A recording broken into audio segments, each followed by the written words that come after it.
bum, bum. I'm loving it. We are live. We are live. We are live. I think we are, anyways. Good morning. Good morning. Good morning. Oh, yeah. I got my coffee. Well, I guess it's afternoon for everybody. If anybody's in South Africa, it would be a good afternoon. And we did start a little bit early. I was like, man, I could just sit here for another 15 minutes, or I could hop on and I want to check something out here. This video talking about America has no idea about what's about to hit them. What's up, Blue West, man? Good afternoon. How you doing? How's life this Saturday? Ooh, excuse me. Drinking my coffee. I just had breakfast. It's like 10:30. Just had breakfast a little while ago. Got my coffee. Meandered on down here, and I was like, what the hell, man? I'm gonna go ahead and throw this on a little bit early.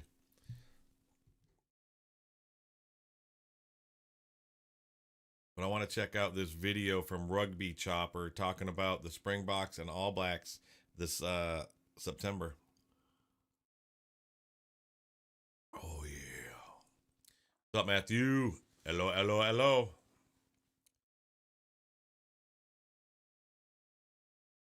Woo. Man, it feels good having this jersey on. I'm gonna tell you, I ain't gonna lie to you.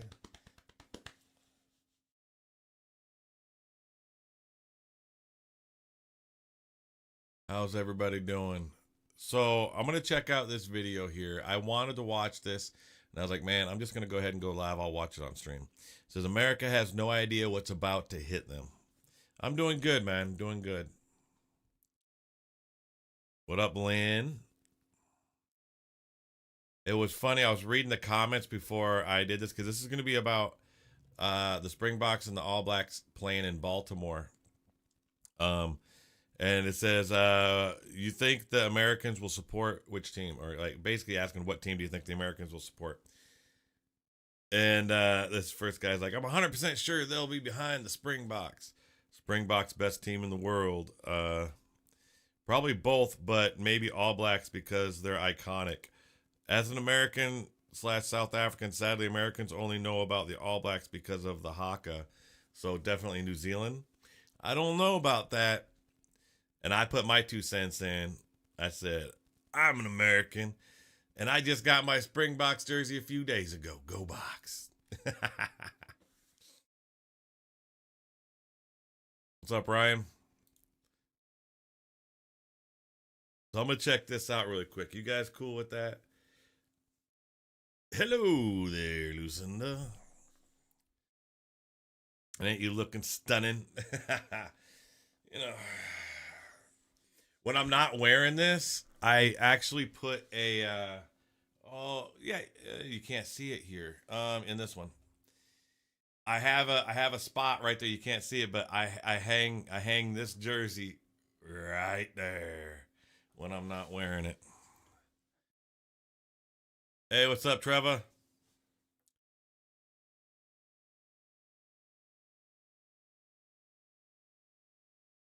Well, here's the thing, Matthew, which is confusing me, and I'm gonna look into this and find out why. Only a handful of people get to experience this game. I know it's killing me that I'm not gonna be able to go to it. I mean, it really. But I'm curious, and it was a reason. Somebody also said this in the comments somewhere. Is why are they holding it in Baltimore? You know what I mean? Yeah, Baltimore's got the Orioles for baseball. They got a football team like the NFL. But I don't see like for trying to get eyes on the sport. Maybe Baltimore has a big rugby scene that I'm not aware of, and that might be the reason why they're having it in Baltimore. But to get more people eyes on it, you would think you would have it in a bigger. Baltimore's a big city, but still, it's not like I don't know. It's just weird, man. What's up, George? Is it Georgina? All right, but let's get into this. I'm going to watch this really quick, man. I'm curious. It says America has no idea what's about to hit them. I really do want to record this and make this a video. But I don't know if my computer can handle recording and streaming at the same time. Should we try it? Make sure you guys are hitting that like button. It helps the algorithm. Let's go ahead and give it a go. If I crash my PC, if it can't handle the streaming and the recording at the same time, I'm so sorry. I'll have to reset the stream. Maybe they want to increase the support of rugby in the U.S. Well, yeah, but I mean, I know that I'm saying in Baltimore, why they're having it in Baltimore in the U.S. and not like somewhere upstate New York, where there's a lot more people. I don't know. You know what I mean? But there might be something going on with Baltimore that I'm not aware of. And maybe they'll explain it in here. But, yeah. So, all right. I'm going to go ahead, start this recording, and we'll see if this can do both. All right. So, I'm about to check out America has no idea what's about to hit them. The Springboks and the All Blacks coming to Baltimore in September, and I'm not going to be there. Holy, what a sad day. M&T Bank Great Stadium day, but holds sad 71,000 people. On September 12, 2026, every one of those seats will be filled for a rugby test match between the two most successful nations in the history of the sport. The Springboks of South Africa, the All Blacks of New Zealand, a rivalry And that also, I forgot to tell you guys, I already am subscribed and liked. This is Rugby Chopper. So if you like this content, make sure you go check them out. Hit the like button, hit the subscribe button, check out some of their videos. in 1921 and has produced 110 tests across more than a century. 7 Rugby World Cups between them out of 10 ever played. Yeah, I'm not sure. And not once, not in 100 years of competing, have these two nations faced each other on American soil until now.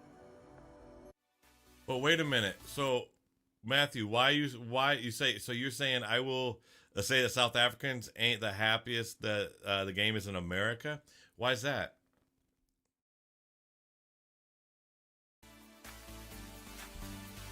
Welcome to Rugby Chops. Oh, I got something to tell you also about. So I'm you know I drink coffee all the time. Watching all my videos, I wanted to make my own cup, so I actually have a cup that I created that says these guys are built different, and it's got rugby players on it. Shekolisi, the Springbok captain, said it plainly. I've no doubt this is going to be something huge and something this generation will never forget. Scott Barrett, the All Blacks captain, was equally direct. For 80 minutes, these are two teams that every time they play, there's everything on the line. There's two men who have been in World Cup finals telling you what September 12th actually feels like from the inside. Mate, we appreciate you here at Rugby Chopper. Give us a subscribe. Proper helps us out. Cheers. The numbers behind this rivalry are staggering, even for people who have never watched a minute of rugby. So I have a question. I actually looked up the schedule for the Springboks this year, and I think they play New Zealand like 5 times, right? And I think this is going to be the last test between the two teams, right? Am I correct on that? I mean, I could look it up again right now. So this could actually mean even a little bit more, you know. All Blacks have played 110 it's taking the game away from us. It's special. Across more than a century. It's for money. Well, I don't think it might not be just money. If you think about this, because like it's just like I look at it as, and I could be wrong, but I look at it as like the NFL playing games overseas in Europe. They're trying to open up that market. They want to try to get more global. They're trying to bring more awareness to the NFL in other countries. And I'm thinking that's what they're trying to do. They're using rugby is using their top 2 teams, which would be the best thing to do, playing over in the U.S. and trying to, I think, open up a more of a market here. How did they decide on this? I don't know. What I do want to look up is I'm going to look up the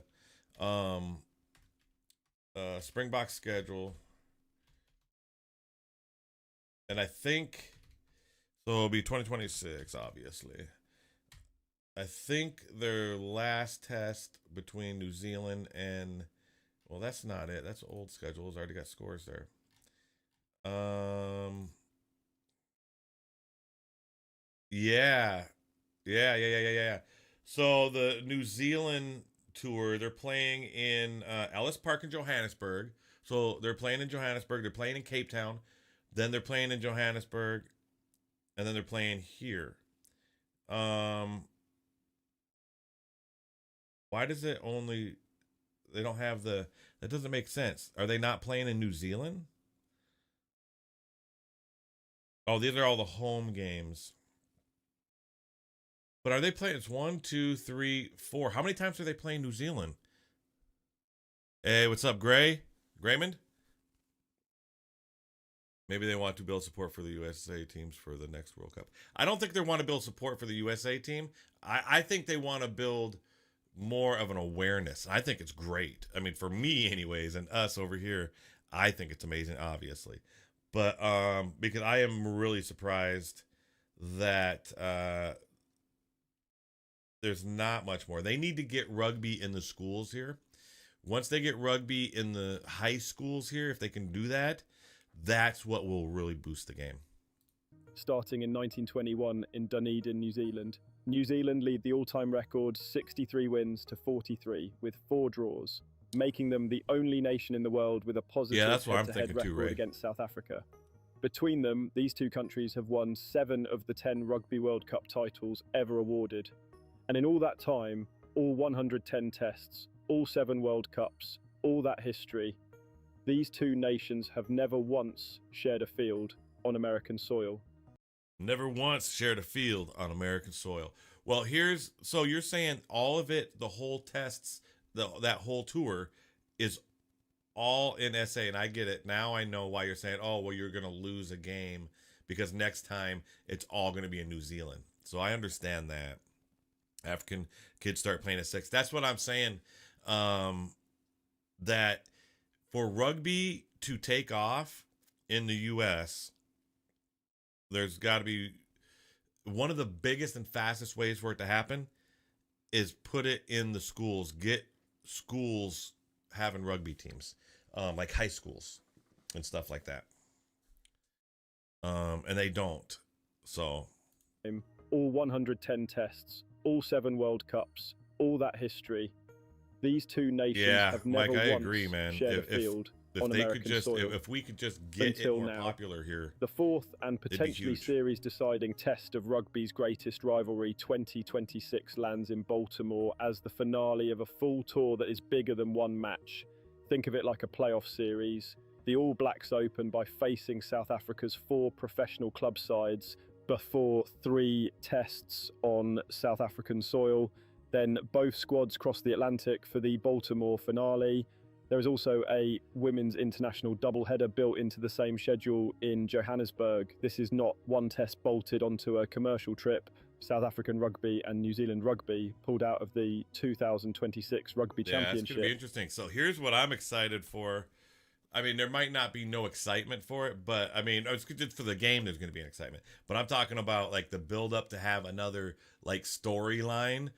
So you play South Africa. The Boks play in Johannesburg on the 22nd. The 29th, they'll be playing in Cape Town. The 5th, these are August and September. The 5th of September, they'll be in Johannesburg again. So they'll play 4 test matches. What if they're tied 2-2 when they're coming to the U.S. to play?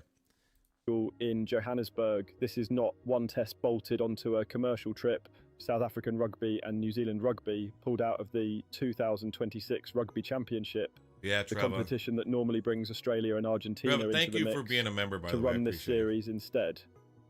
That is the equivalent of 2 historic franchises agreeing to skip the regular season and play a standalone series against each other because the rivalry deserves its own stage. When 2 World Cup winning programs make that kind of decision, it is worth understanding why. Baltimore is one of 27 cities actively applying to host matches at the Rugby World Cup 2031. The men's tournament comes to America in 2031, the women's in 20... Wait a minute. 2031, the U.S. is holding the World Cup for rugby? I had no idea. 33. World Rugby's chief executive Alan Gilpin has been explicit about the strategy. Bringing world-class rugby content to key US cities is at the centre of how the sport builds its market on the road to hosting both World Cups. He was not describing one-off exhibitions, he was describing a methodical process. Land the sport in major American sports markets, generate genuine fan bases, and use the existing infrastructure of the game's two most valuable properties to do it. The Springboks have played on American soil only twice since the year 2000, once against the USA Eagles in Houston in 2001. I need to watch and once against Wales in Washington, D.C. in 2018. Even though I know the Springboks for the back-to-back world champions to be absent from the world's largest sports market for that long, while the game is trying to build toward a US-hosted World Cup, is a situation that could not continue. Baltimore is the correction. New Zealand rugby moved earlier on this than South Africa did. The All Blacks played a sold-out Soldier Field in Chicago against Ireland in recent years. Tens of thousands of American fans inside a venue that had never hosted a test match before. Watching New Zealand produce the kind of rugby that converts a curious spectator into a lifelong supporter. They have been to San Diego, they have been to Washington. In September. New Zealand Rugby's 2022 private equity partnership with Silver Lake was built in part on the assumption that new markets, particularly America, would grow significantly in the lead up to 2031. Baltimore is that investment expressing itself on the field, this time with South African Rugby as an equal partner. And the timing matters. This is the fourth time the All Blacks have played in the US in 5 years. That is not coincidence. That is a program that understands where the game's future sits. The numbers behind rugby's growth in America confirm there is a real base to build on. The Rugby Network, the streaming platform connected to Major League Rugby, reported more than 271,000 subscribers in 2024 with 55% year-on-year growth. I'm trying to remember, Matthew, about that. What's the rivalry? Why the rivalry is between New Zealand and the Springboks or South Africa? And I think I seen something. I don't think I watched the video specifically on it, but I think I seen something that touched on it. I can't remember, but I do need to look into that. The annual USA Sevens tournament in Los Angeles draws more than 60,000 fans. Major League Rugby launched in 2018 with 7 teams and now operates across multiple US markets with franchises in 6 of the top 10 American media markets. The Collegiate Rugby Championship draws around 20,000 fans.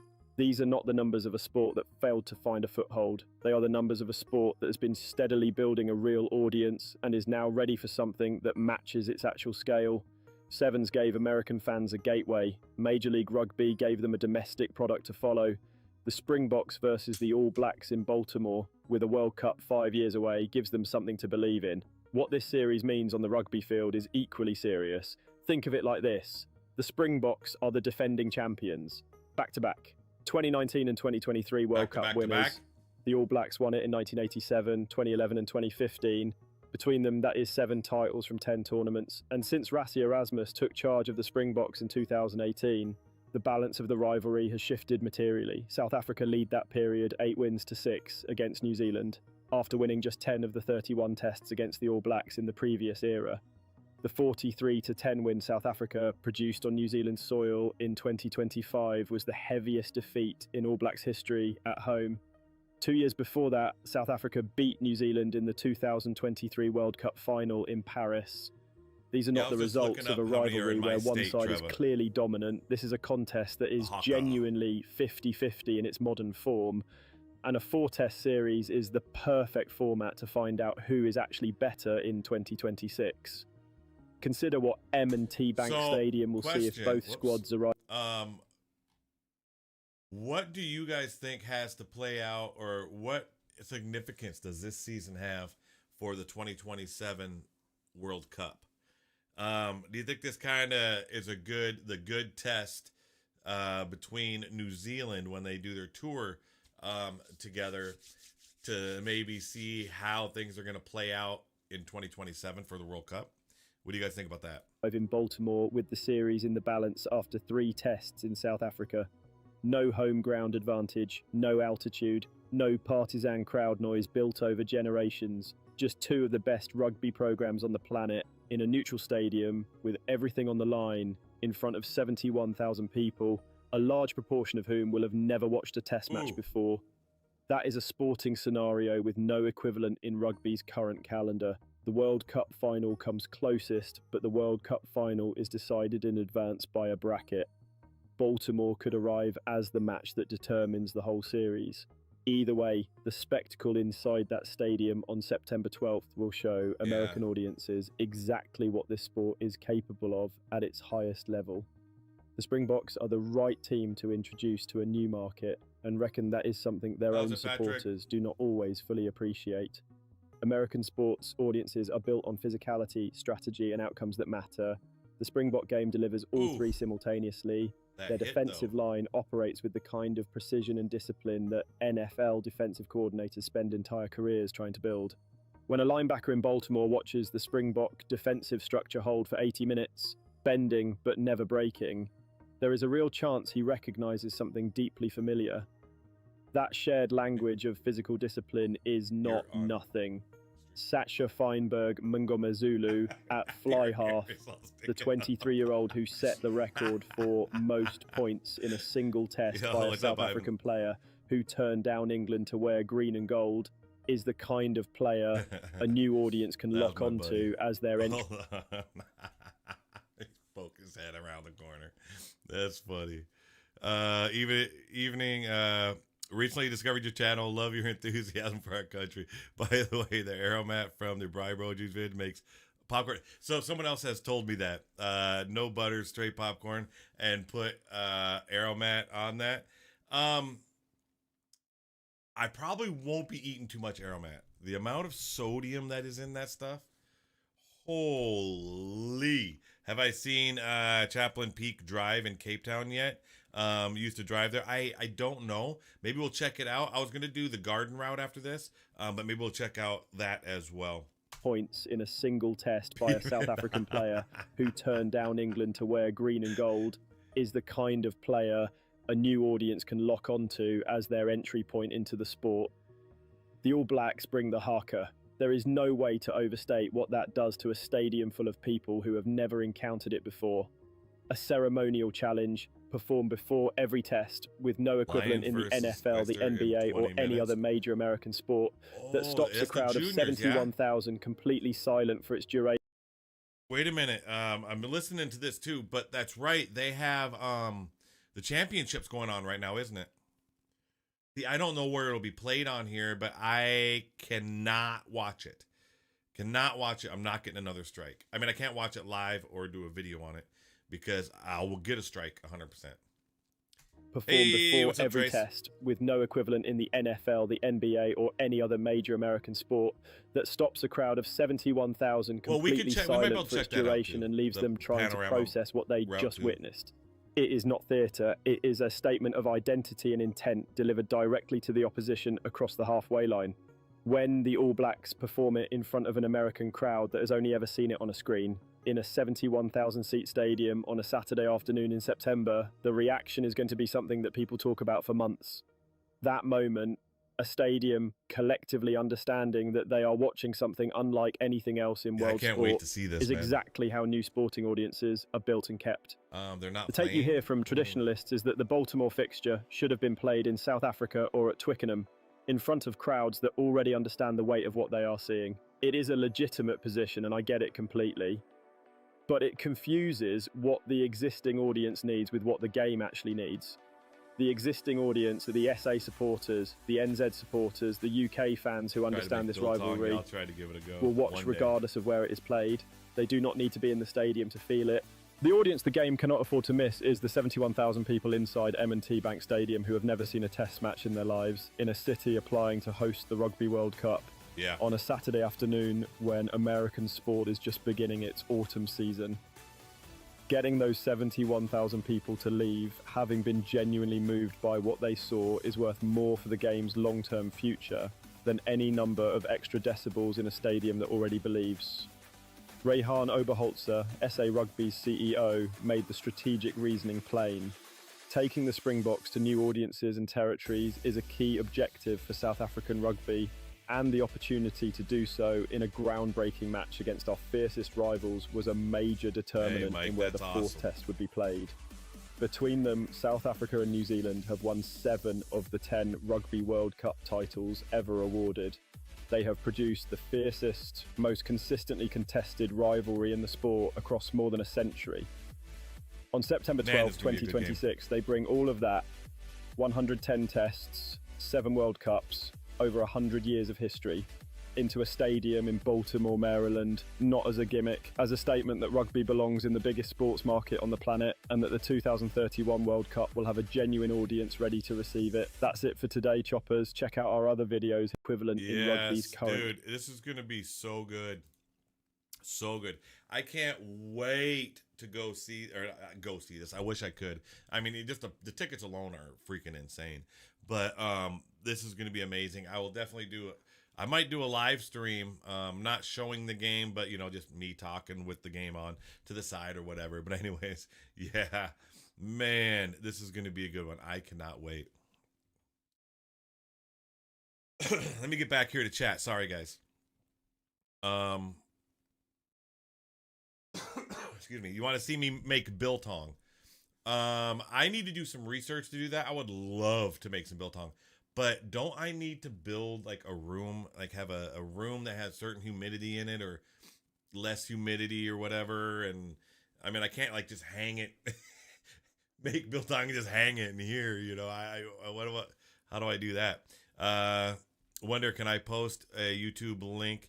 Got a proper tackle against the Lions, was a proper lights out tackle.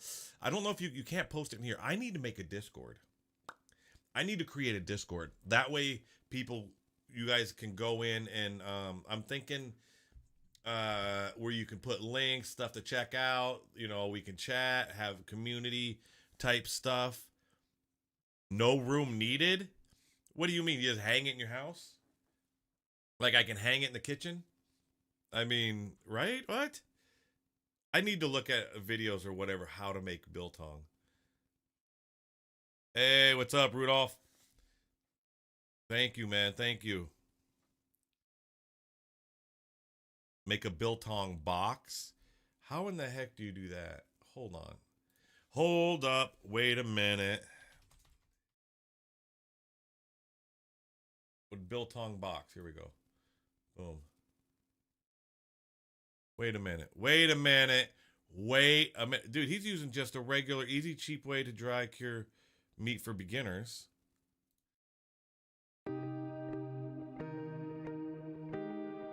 In this video, I'm going to show you how I made my biltong box. Wait, so he's got a light in there. Do you leave the light on for like some sort of heat? So you can literally just build a box and just hang it and have it in my room somewhere. Like I could build a shelf back here and have a biltong box. So I could do a thing of making biltong, do a video of making biltong, and then in my videos or whatever and live streams, I can just have my box back here. How long does it take to dry? A giant Tupperware. That's what this guy was showing too. With USDA safe platform. Let's get this by really quick. As well as chutney. Ooh, I love the chutney.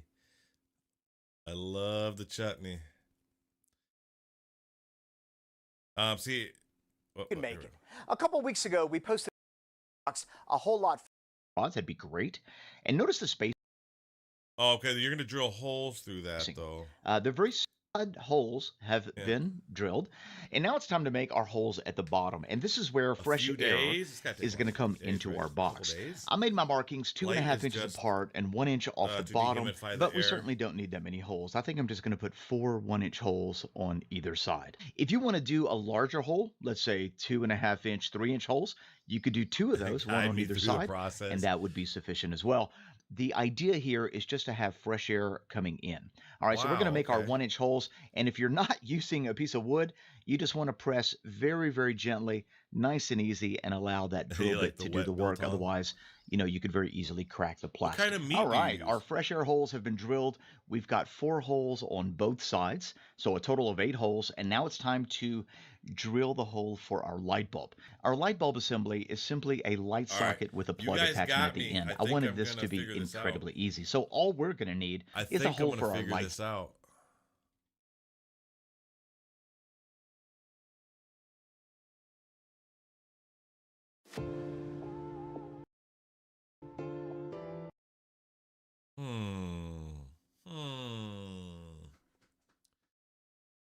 These ones are thick, dude. Look how thick these are. These are like just full on slabs of meat. You're making bacon biltong? Oh my God, that sounds good. I also, just FYI, if anybody cares, 1 second.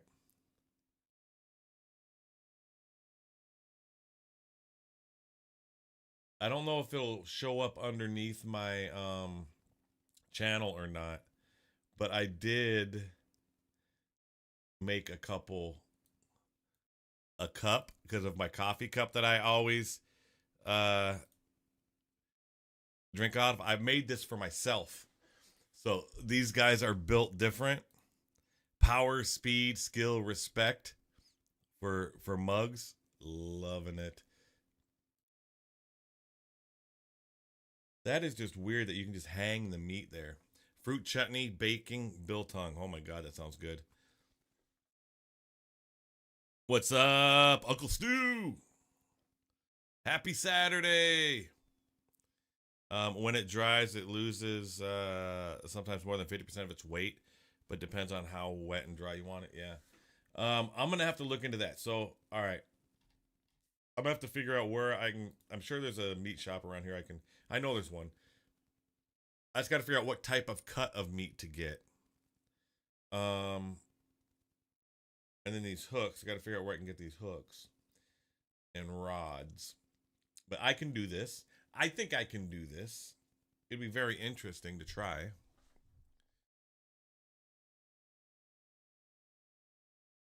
The chutney, I think I would ruin that. I don't think I'd be able to do that. Take a look at Catsy Dam.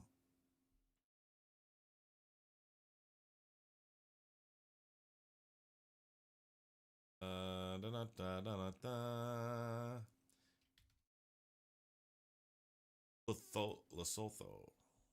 That's not South Africa though, right? Lesotho is its own country, isn't it? Silver cider rump. Okay. Holy. I wonder how big this is compared to like the Hoover Dam. I've been on the Hoover Dam, and this looks like the Hoover Dam. Holy. This reminds me of the Hoover Dam in Nevada.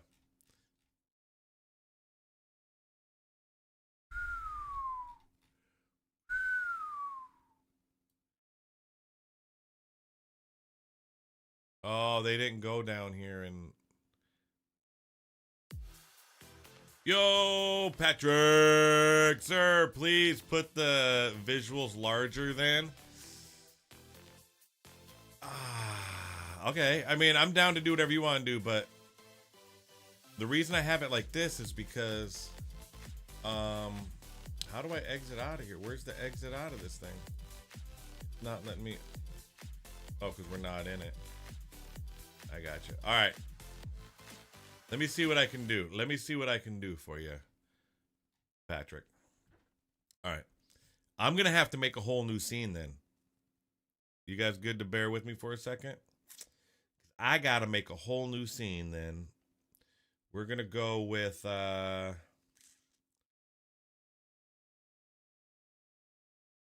don't think I have one. All right, hold on.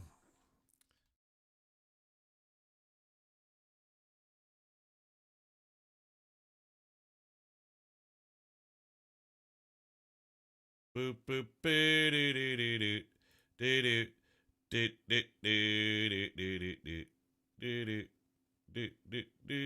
doo doo. 1 second. Bam, and then I gotta add Ba bum bum ba dum ba. Da da da ba ba ba. And then we take that and we go like this. And then we go like this. Is that what you're looking for right there? Patrick? I'm not going to have a border for me, but is that what you're looking for?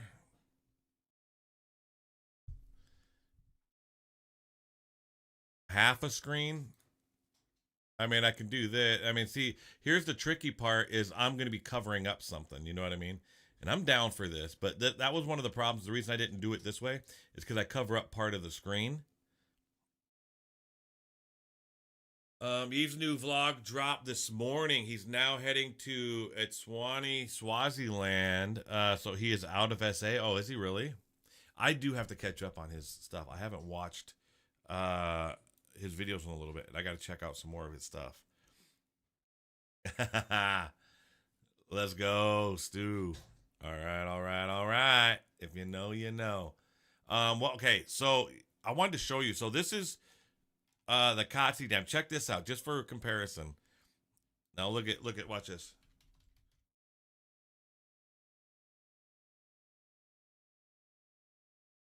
The Hoover Dam.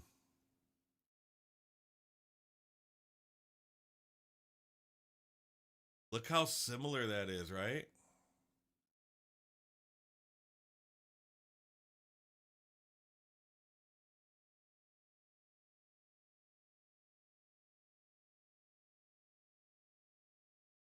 All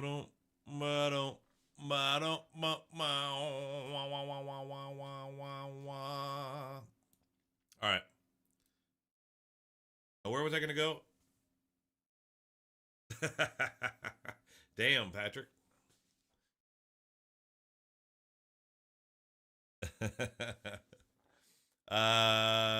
Start garden route at Mosul Bay. Post office tree. Wikipedia for the history. So Mosul Bay. I did see that one.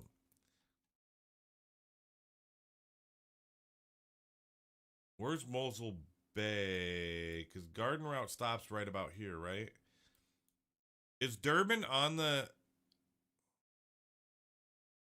Is Durban on the garden route? The Miami of South Africa.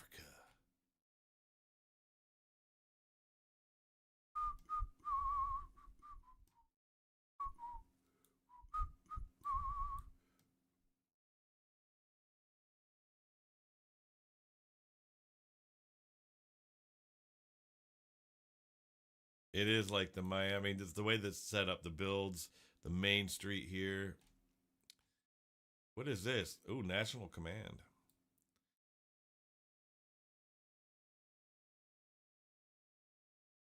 All right, I got to find Mosul Bay. Chapman's no, mate, wrong location. All right. More south. It's even more south, or Durban's more south, I'm assuming. All right, let me just look up Mosul Bay really quick.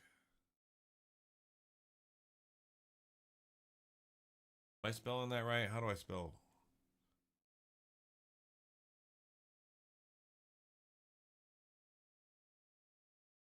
We lost him? We lost me? What happened? 3 to 5 days later, you can have beer and biltong. I'm gonna give it a try.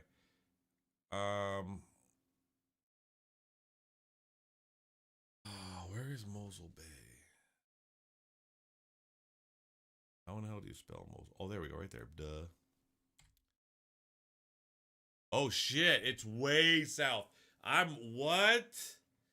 What? Dude, so I was way wrong from before when someone told me, hold up, wait a minute. Oh, it was here. Yep.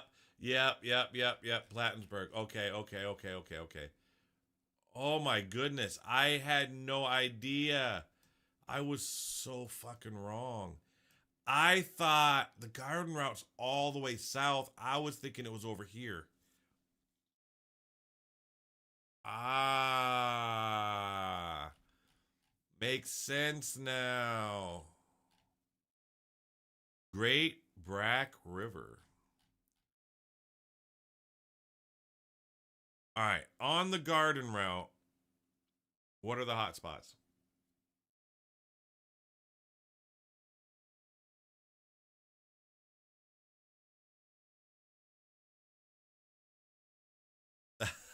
Get you lost in your hood, right? Yeah. You're never leaving the Western Cape.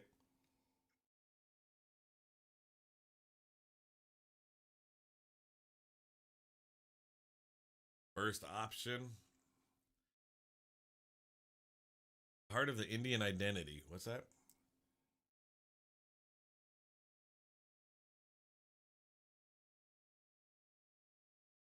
Well, let's check this out. Wait, is this the most southern tip right here? Cape St. Bazaar's Lighthouse. Hold on. I need to see something really quick. No, it's not. Okay.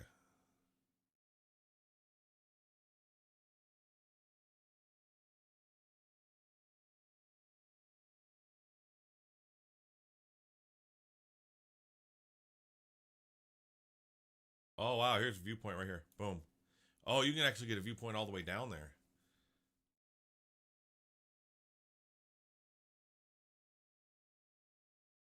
Well, that's horrible. Oh, there we go. I was going to say, that's horrible camera work. I want to go up a little higher.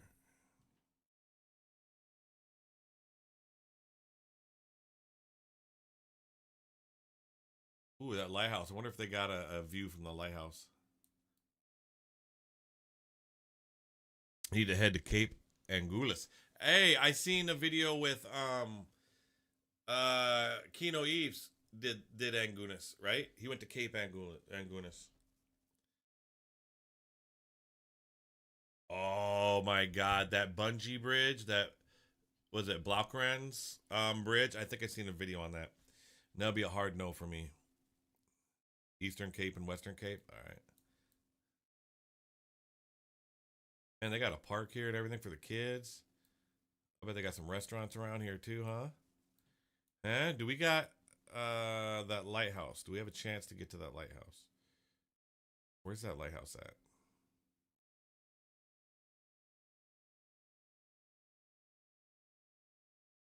This is the lighthouse right here, right?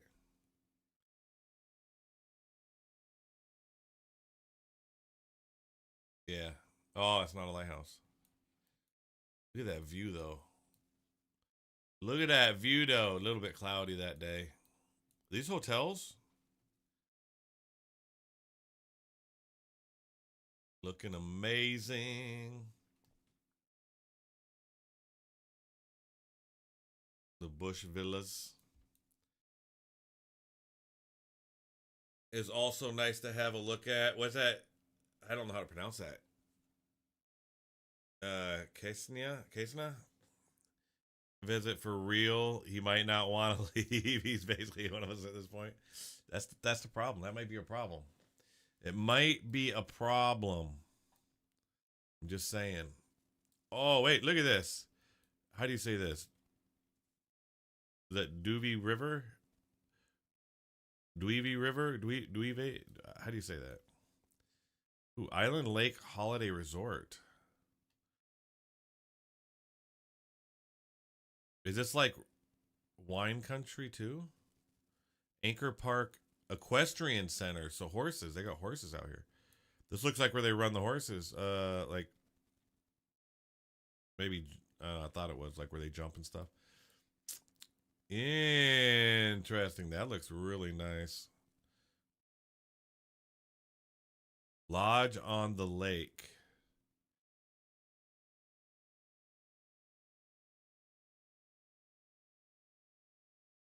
Ooh. Wait, what is this? It's a guest house.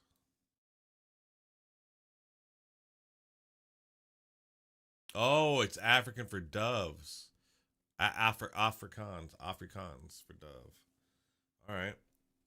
Ask it to take you to Cape Anguillas Lighthouse based on Lighthouse of Rhodes. Oh, so the garden route is the wine route. Ah, I'm learning.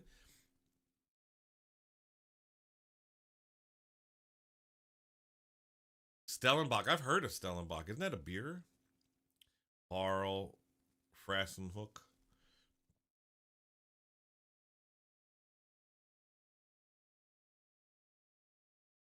Oh, you know what? I kind of want to look. Hold on a second. What are those calls? If you're gonna rent out a house, like if I came to visit and rent out a house, what the hell am I thinking of? Why can't I remember this? What is that called?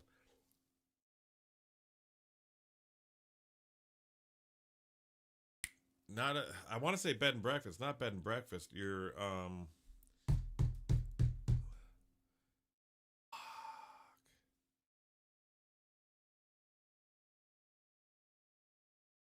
Airbnb, thank you. Holy shit, Ivan. I couldn't. My brain was frozen.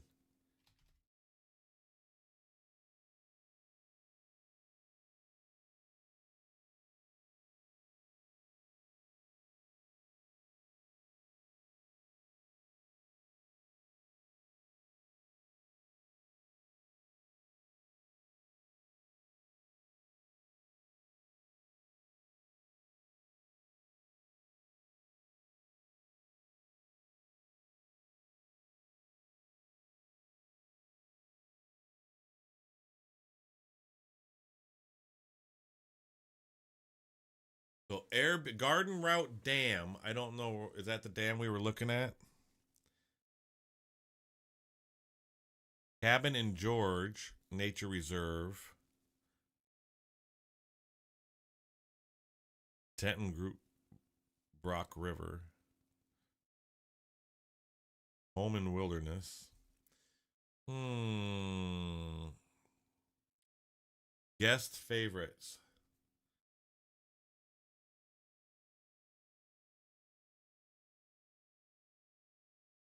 These are like insanely, these are probably like really expensive. I mean, how cool would that be?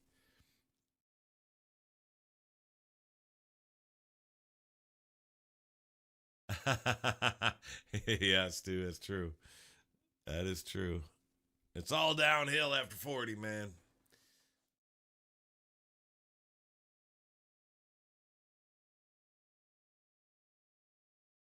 Translation is on. All right. So how much is this place? Holy shite, that looks nice. It doesn't say. Oh wait, 5,472 for 5 nights. Let me see something.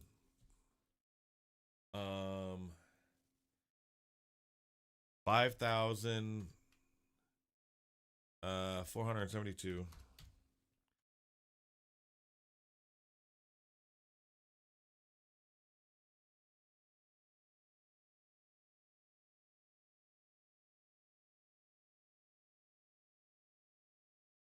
So that's like $328 a night. That's fucking expensive. Expensive, man. Which, I mean, it should be. That's freaking beautiful. Freaking beautiful. Yeah, 342, give or take. Yeah. Divide those prices by 16. Oh, okay. That's crazy, though. That's expensive, man. That's expensive.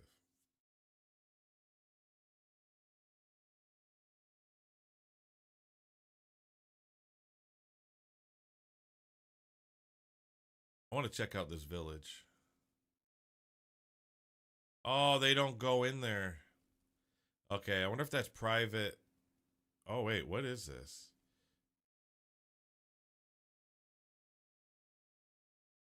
Can I zoom in? Okay. Where holiday memories are made. Okay. What do you like have to? Is this a place like you rent a house for a while? Airbnbs are about $30 a night. Yeah, probably depending on which one you get. The ones we were just looking at were like $300 something a night. But I mean, I was probably looking at top tier shit. Stuff. And pardon my French.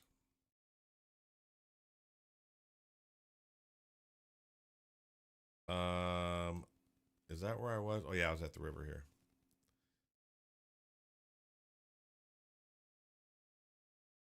Dude, this drive though has to be just amazing, right?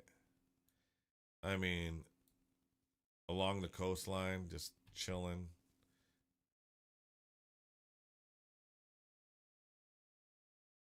Oh no. No. So when you're driving along the coast, you got these hills, you can't see the ocean.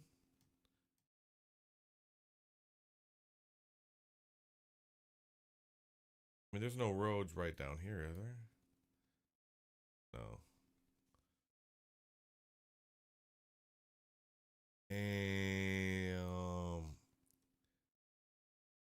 Oh, did that say per 5 nights? I thought that was per night. Hold on. Okay.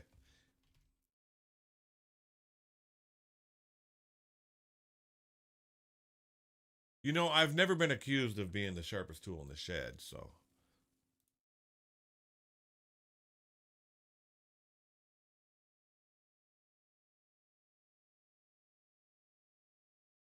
Wait, no. Let's get down in here. The girls on the square. What's that all about? You know what I'm saying? All right. Wait.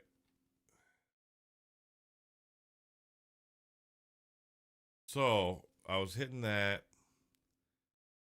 Oh shit. See, what would I do without you guys? When I do come to South Africa, I will do a live stream when I'm booking my stays, because I would have been, yeah, I would have written that off.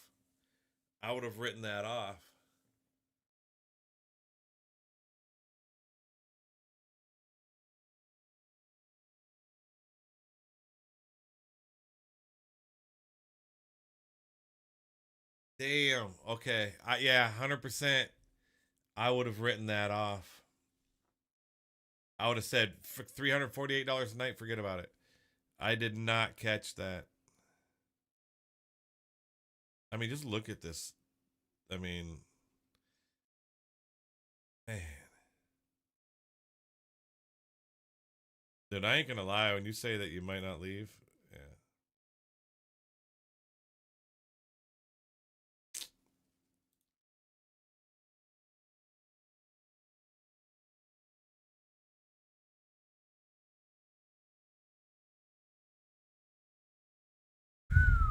Okay, that makes a big difference. That does make a big difference. Huge difference. I mean, holy, look at this. Look at this one. How much is this one? Yeah, 8,000. Okay. And that is for 5 nights. So, um,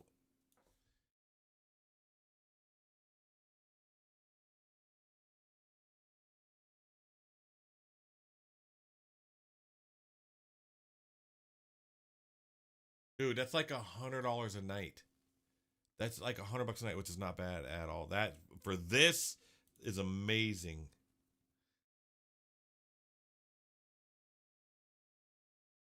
Hey, thank you, Matthew, man. Thank you for stopping by, brother. Hope you have a wonderful weekend. Search Centurion, which is situated in Pretoria. Excuse me. You'll like it. All right, I'll check that out in a minute. That's on the garden route though too, right? Club Mykonos. It's really cool.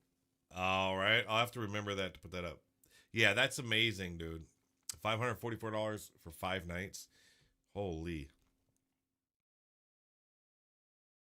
Wonder if you book it for more. I feel like I got something tickling my throat.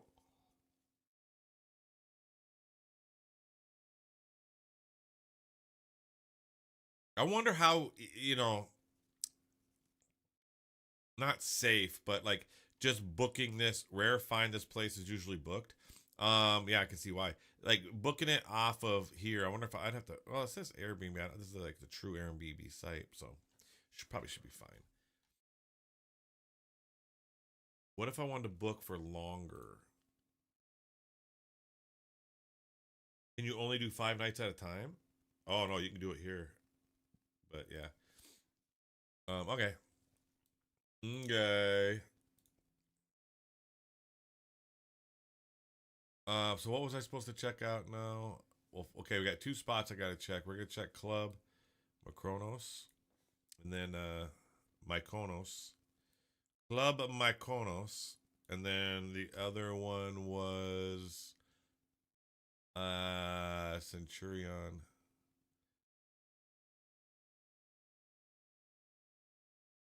We'll do the Centurion first.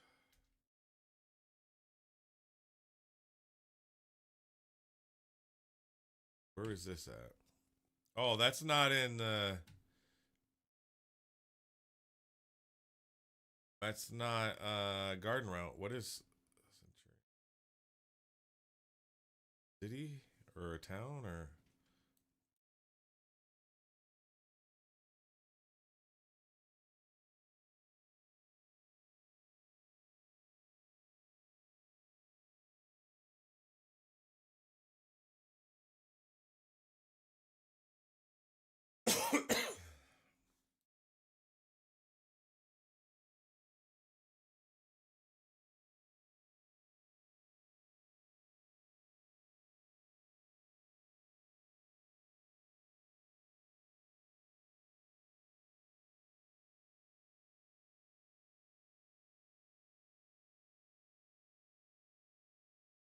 rental logistics?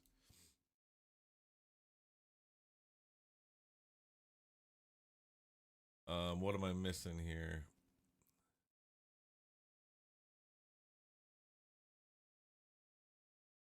Do you think that house is on Lecker Slap? What is that? That means good something, right? What's slap mean? Midstream in Centurion. What?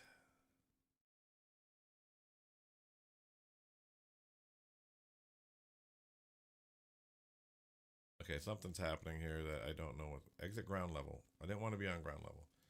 There we go.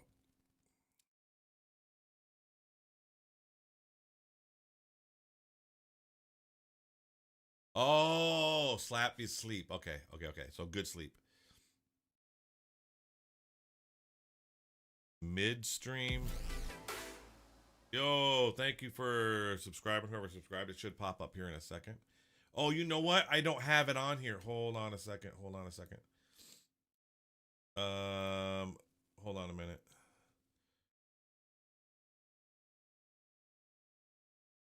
I gotta grab something off of here. I gotta get this.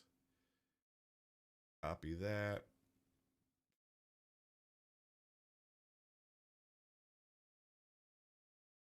Go back to here. Boom. There we go. Now the alert box will pop up here when someone subscribes or does something. All right.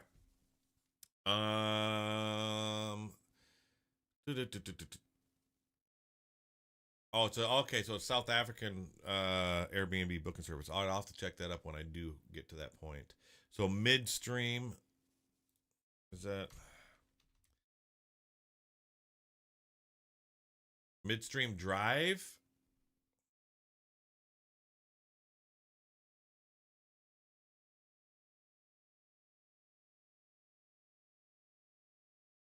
Is this what you're talking about? Oh, it's an estate? Yo, Ivan. Welcome, brother. Welcome to the club. Let's go. No audio played. Why did no audio play? All right. I'm going to have to fix that, man. But thank you. It's an estate. So, what would I type in for that?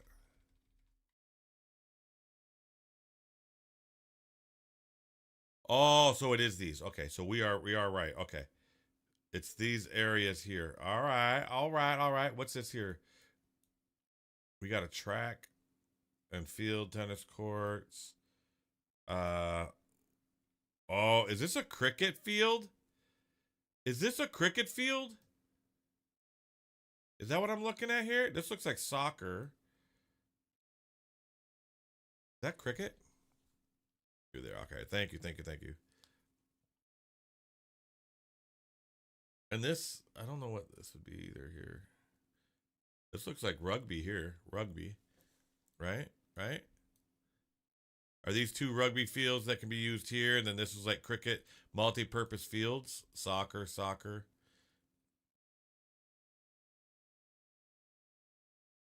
Seriously, you Americans, crikey. What? I think you've been puffing on the hashish a little too much, man. It's basically a self-sustained estate where every thing there, you never have to leave. Really? Wow. So where would the downtown be here? Is it just this here, or is it part of this too?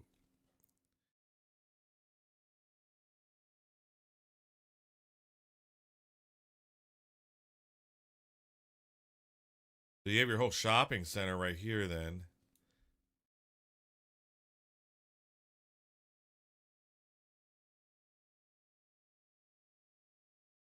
Man, the amount of white cars there still shocks me. Super Spar? Is that a grocery store?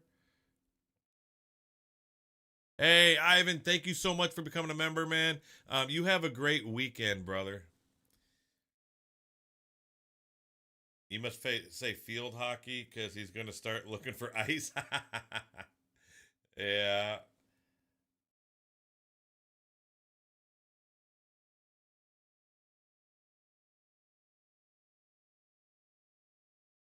That's just for the heat. Yeah. Okay. So white cars for the heat. Yeah. This is the Centurion Mall. Okay. Cheapest for car insurance and the heat. Okay.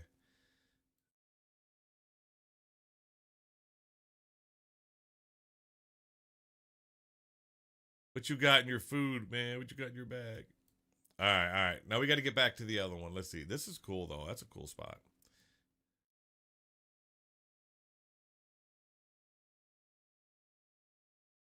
What is that?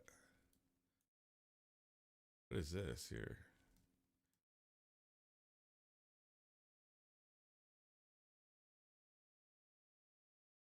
I don't know why this isn't rendering in. It should be rendering in better than that, but it's not. Whatever. Okay. All right. The other spot was a club, apparently.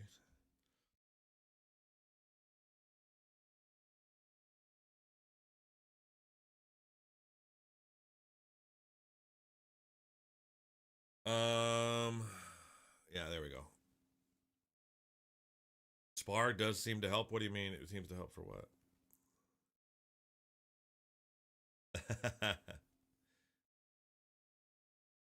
Centurion Mall? Oh, I thought that was the Centurion Mall. So this is like a resort. All right, I'll go back and check that out here in a minute. Can I drop inside this? Remember before we could. No, shoot.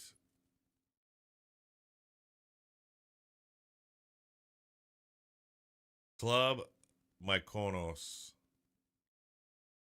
All right, we'll check this out. Hold on a second.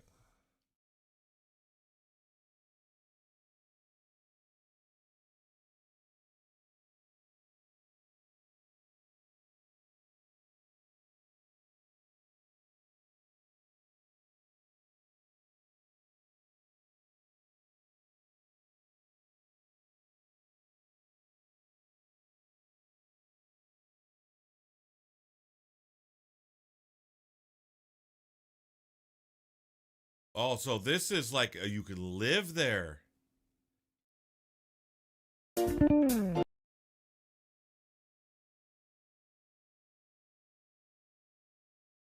Oh, this is I thought it was like a club.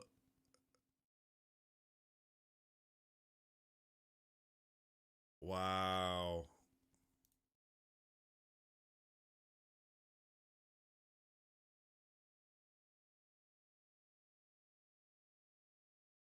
Okay.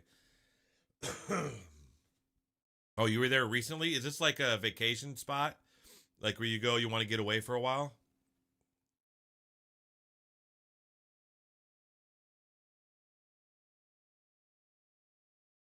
Wow.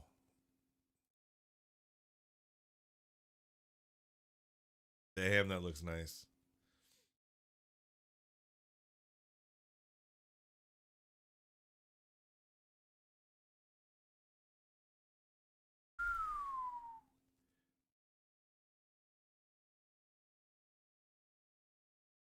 And having a boat there, just chilling. Go get on your boat whenever you want. Okay, how did I... Whatever. Go, there we go. All right. Stay for a week or so, and there are residents. People just live there. Jeffreys Bay. I think we did look at Jeffreys Bay, the surfing cap. No, I think somebody wanted us to, and we didn't.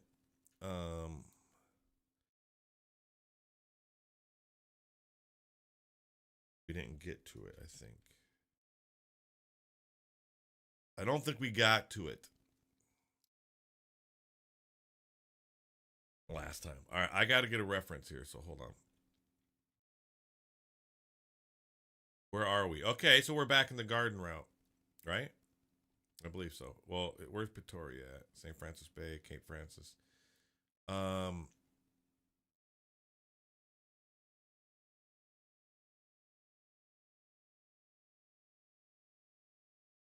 We take a walk on the beach. Boy.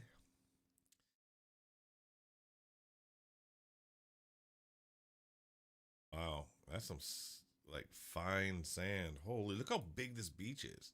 That thing is huge. Huge.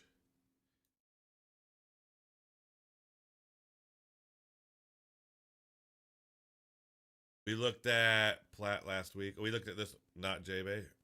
Oh, okay. I can already taste creef on a braai with garlic. What the hell is creef? That sounds a little too close to another word that is not good. What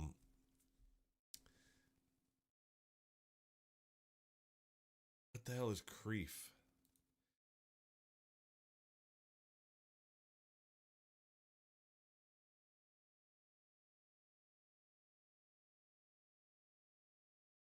Let me preface this with South Africa. Beef. Oh, it's like crayfish. Ah, okay. Lobster, more like lobster. I mean, prawn, I don't know. Prawns are smaller, right? Lobster, yeah.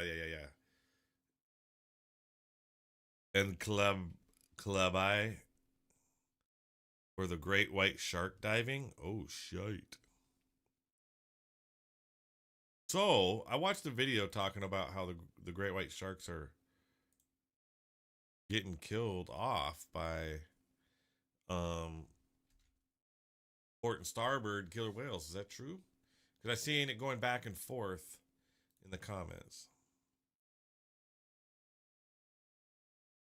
You know, something I noticed, and I don't know if I said this in the video or if it was just what I was thinking when I was watching something. No, I was watching, Andre sent me a video, a bunch of videos, really cool ones. And I started watching a couple. One was like silent backpacking through, fudge, where was it? But anyways, the diversity of, what's the right terminology? The diversity of landscapes in South Africa is still shocks me. Like when I was watching there, like you go into the Karoo, you go out west over here to the east. It's just so different. The different areas in South Africa. Where he was hiking through the freaking mountains, I think was over here somewhere, maybe, because it was really green. And from what I seen on the video, if you didn't tell me it was in South Africa, I would have never guessed it. Would have never guessed it. Flora and fauna, yeah. And that's something that I had no clue about. And it's almost like that video, the thumbnail that I put up that says Americans get it so wrong, what Americans get so wrong or something like that, is so true. For me, anyway, like I say, for me, and I think I would assume most people, when you think of Africa, or when I used to, I thought of like the desert, almost like just like, and lions and tigers and safari type stuff. You know what I mean? Not tigers, lions, hippos, elephants. But you really don't. The diversity just in South Africa, not the whole country even, but just in South Africa, the diversity of climate, landscape, geography is insane to me still. In my local pub, you're in your local pub. Hey, what are you drinking? Black Label? Black Label? You having a rum and coke? Namibia is, and I used to not be able to say that. When I first started this channel, and some of you guys have been watching for a while can attest, I could not say Namibia. Am I saying it right now? Holy shite. Am I screwing it up? Namibia. I always want to throw Namibia. I want to throw an extra B in there. Namibia.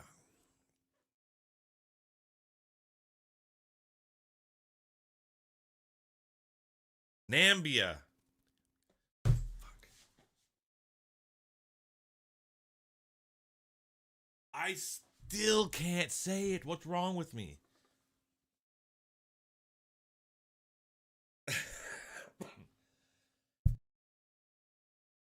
Dude, you're making me laugh and cough at the same time. Holy shit. Why do I want to? You know what? There's another country, I think, that we mix it up with. I truly think I'm mixing it up with something else.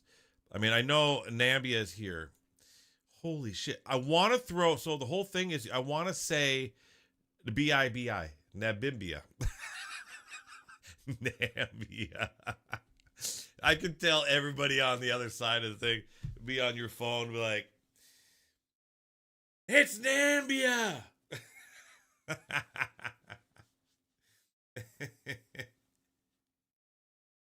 Namibia. It's not Namibia, is it? It's Nambia, right?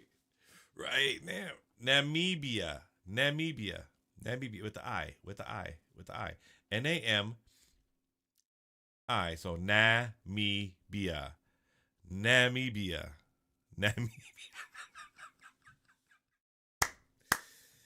Oh, Lord have mercy. This could be made into a meme of an American trying how to pronounce a simple word. It is a simple word, but for some reason, my brain doesn't work that way with the mouth pronouncing that type of stuff. I don't know why.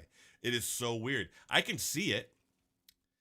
And so you got Zambia that doesn't have the I right there. So if you had the I between the M and the I for Zamibia, so Zambia is easy to say, but for some reason that I, the one letter in the middle of the word, screws it up for us. That one letter in the middle of the word. Namibia. It's one letter. The I between the M and the B is what does it. It just throws it all out of whack. Zimbabwe, easy to say. I can say that easy. What's that? Malawi? Mozambique? No problem. This right here, Namibia, can't do it. Just can't do it. It's weird. I just called by its old name, Southwest Africa. Namibia. All right. I got to get on or I'm going to really screw it up. Yeah. Botswana. It's this one right here. It's the stupid letter.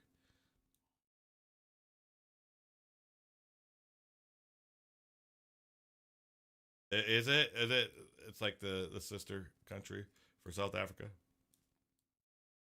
It's close and loved by South Africa. All right. Can you pronounce Chapman's Peak Drive. See, but I mean, that's easy. We looked at Chapman's Peak, didn't we?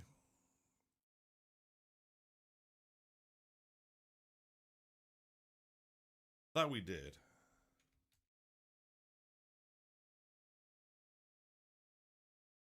That's Cape Town. Yeah, I think we did.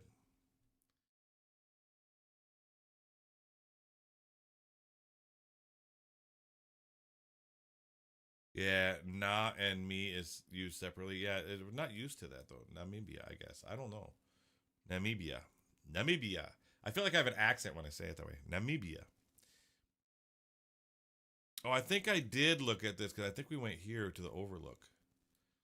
I think we looked at this last time. What the hell? What the hell? Somebody was out here? Wait a minute. Oh, a drone shot. I was like, how did they get this out here?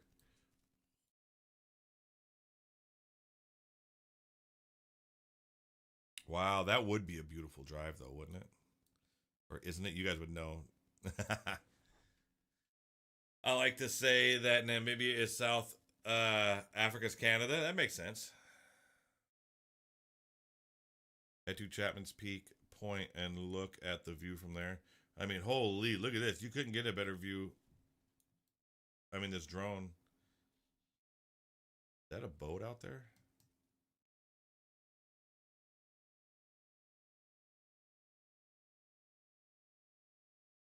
Well, we just went a little too far.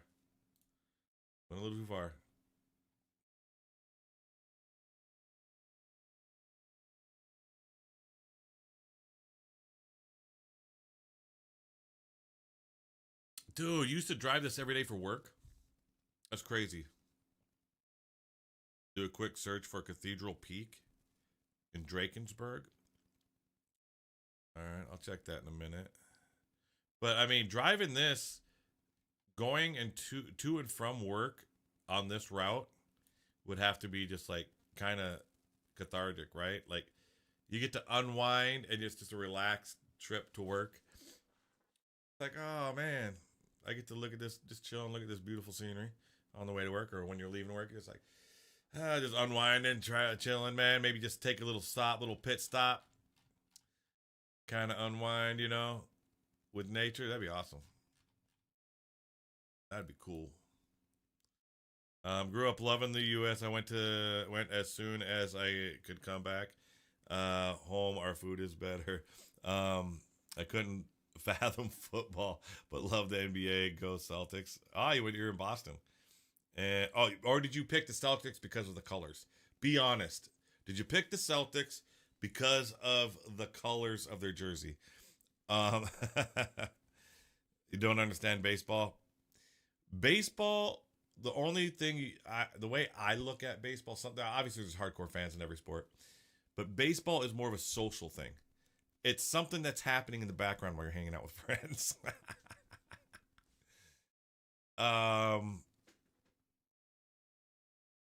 Let's see here. What was that? Where was that spot? Oh, there it is. Cathedral Peak. Hold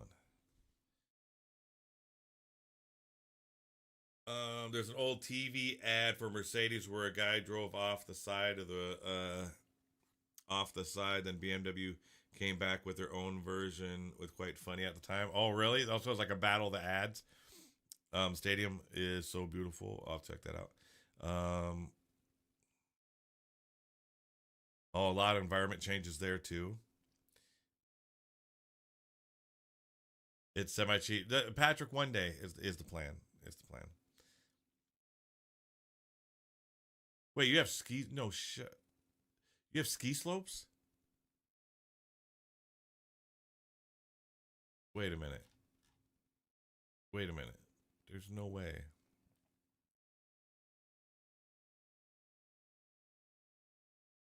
I feel like my brain is breaking a little bit here.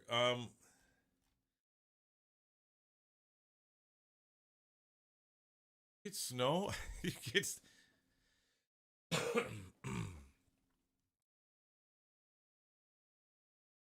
I'm trying to think here. Philadelphia.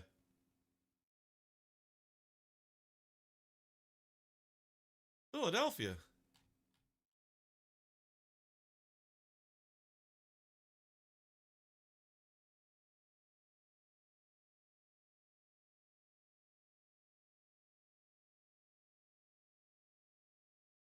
It snows in the mountains? I didn't think there was any snow anywhere in Africa. Ever. I thought it was too hot.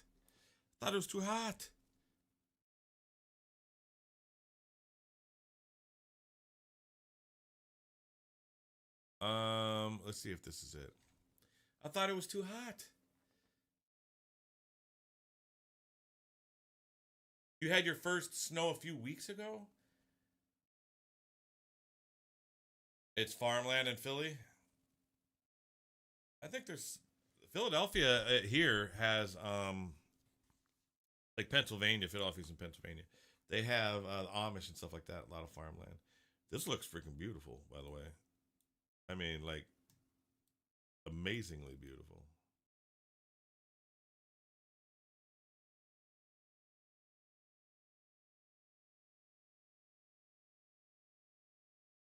Oh, ho, ho, ho, ho, ho, ho. Hey, we're at the pub.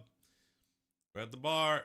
This dude doesn't look happy, does he? He's like, taking it, man. I'll bet he wasn't even working. He was like, they called him in just to come take the picture. He's like, gosh, damn it. Fine.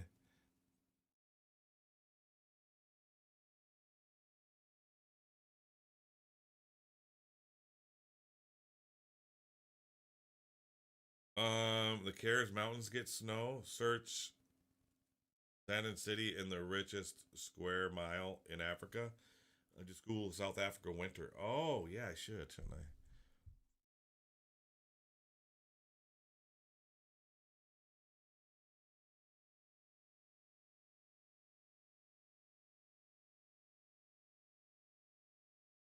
What the mother hell?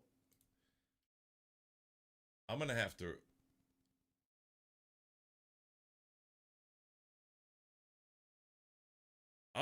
rethink things because this blows my mind actually. It's what this AI. This is AI. This is AI.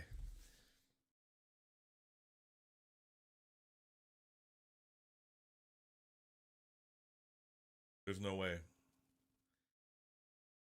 I refuse to believe it.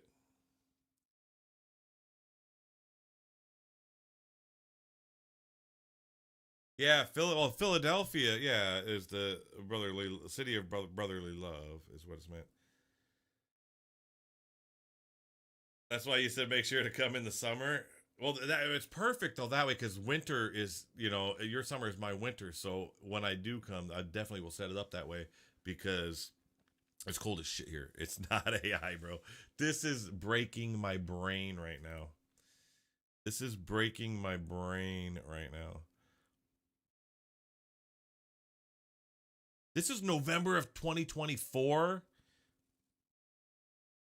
It snowed on areas of South Africa for the first time in 85 years. Snowstorm unprecedented in the late spring. Wow. Because Cathedral Peak in winter is all snow.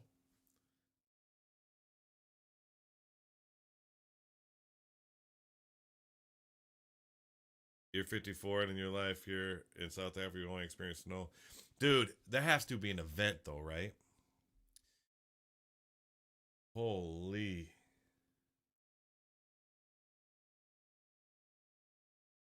Wow. Cathedral Peak. So you said Cathedral Peak in winter is all snow. Let me see something here. We're gonna check something out. We're gonna check something out. Is this so? This would be Cathedral Peak, right? Boom. We're gonna put a date in here. We're gonna go to 2024. Boom. So what month would have that been?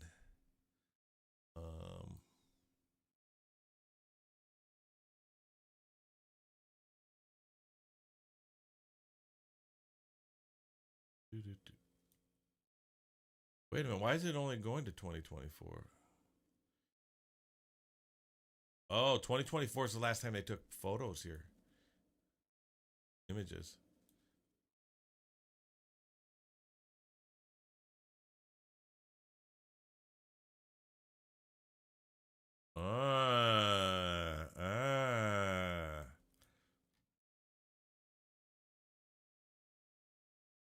Self-catering, huh? That photo, we're in the news. 4/20/24 is autumn.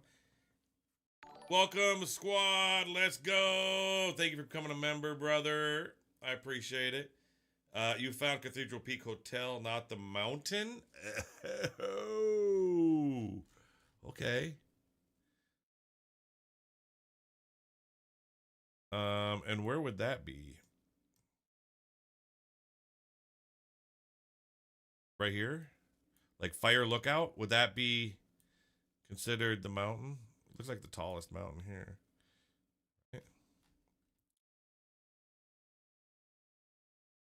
Or up this way.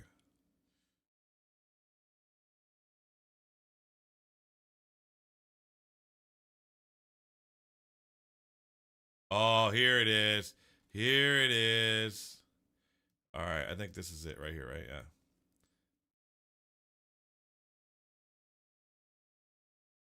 Boom.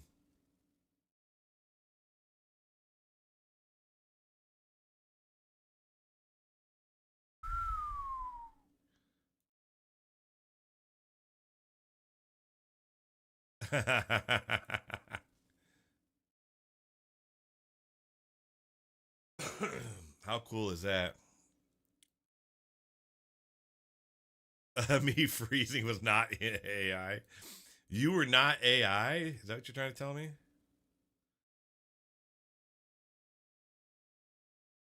All right, let me see something here. Hold on. Oh, wait, I'm still on. Exit ground view. Exit ground view.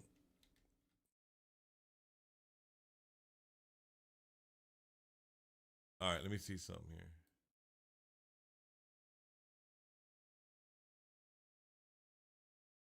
Are those clouds or is that snow?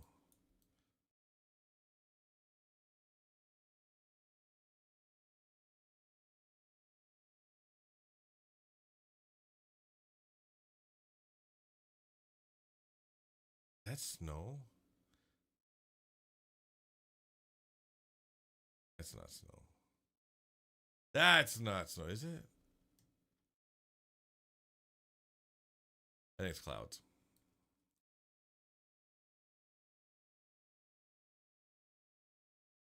$2017. Also, that was spring. Yeah, so I don't know. This is 12/20. I don't know. All right, I'm out of that part. Cool though, man. Holy, what a cool freaking spot there.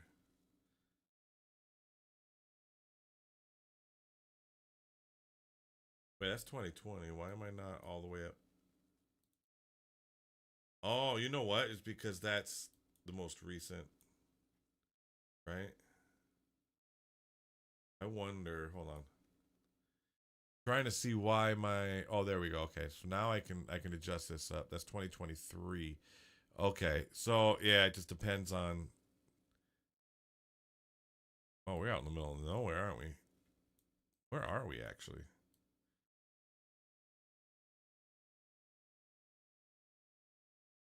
What is that thing?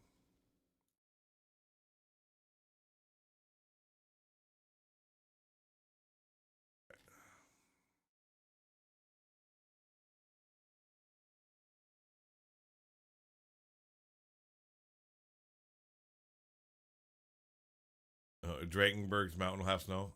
You live in Stellenbosch, Route 62 is wine route in South Africa.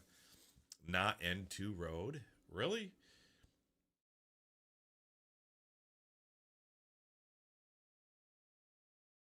Sutherland, check it out. Snow for days, really?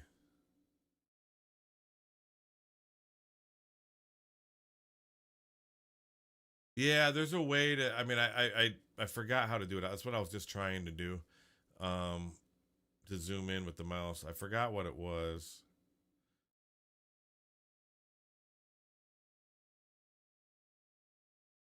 The scroll wheel's not letting me zoom in. Oh, never mind. It's right click and then, yeah, okay, right click. Yeah, that's what it is. Right click and drag. Okay. Now, where was I going to go? Hold on.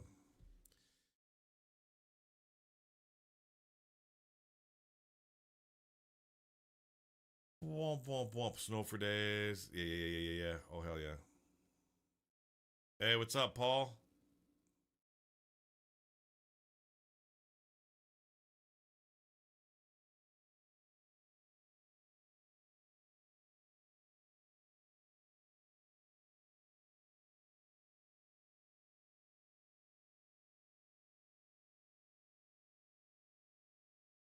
Oh, for you, it's scroll. I might have set mine up a little bit different.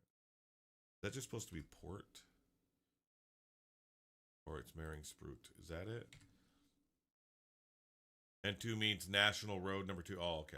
I've seen, people saying N2, and I didn't really quite get it. I knew it was a road somewhere. Golden Gate Highlands National Park as well. Check out the former president's house. It's called. Not even gonna attempt that word. Holy shit! 240 million rand. Oh, this is a. Oh wow, that would be a drive. Hold on. Oh, how cool is that? I'm just looking here. This drive through the canyons. That would be cool.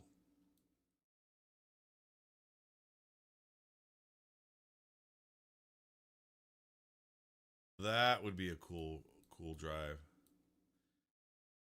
Man, just like slot canyons almost. Hey, thank you, Paul.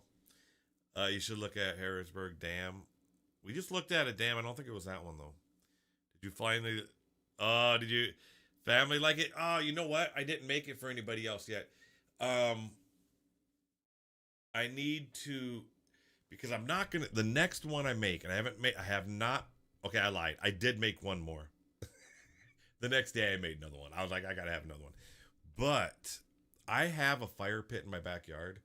The problem is with our fire pits here in the U.S.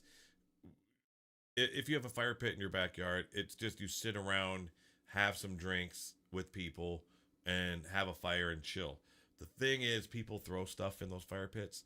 They'll throw beer cans in there, throw different things like while you're eating something or whatever, throw it in there to let it burn. The trash that you had when you're eating your sandwich or something. Because I read all as many comments as I can, and that video had a shite ton of comments, and so I've seen a bunch of comments saying just make a fire pit because I was going to build. I'm looking to get a grill that I can burn wood in, because I want to make a proper one, and I've seen a lot of people say, "Well, just dig a fire pit." Well, here I could, but I have a fire pit.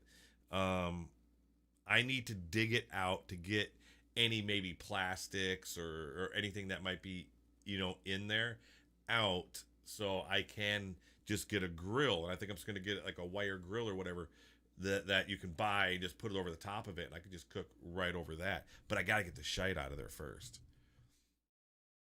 Once you arrive in South Africa, you'll be shocked by the beauty of this country. I'm already shocked. We were talking earlier where I can't believe the diversity in geography, or the way that where the hell am I? Why is it what the I think Google Earth just broke. There we go. The different stuff that I've been seeing from like going from here to over here by Springbok to where is the Karoo? Like the Karoo, there was this guy silent backpacking somewhere. I think up here maybe. That it just looks so different. The diversity and stuff. Did I check out Tiffindale Ski Resort? No, I didn't. Let me look at that really quick. It actually shocked me that, because you already have, or I already had like a preset thought of what Africa's like, right? And this South Africa just changes everything. And I just found out there's been snow in freaking a ski resort in South Africa. I would have told, if somebody would have told me this, if we were walking around and a buddy of mine said, "Hey, do you know there's a ski resort in Africa?" I would have been, "Shut the fuck.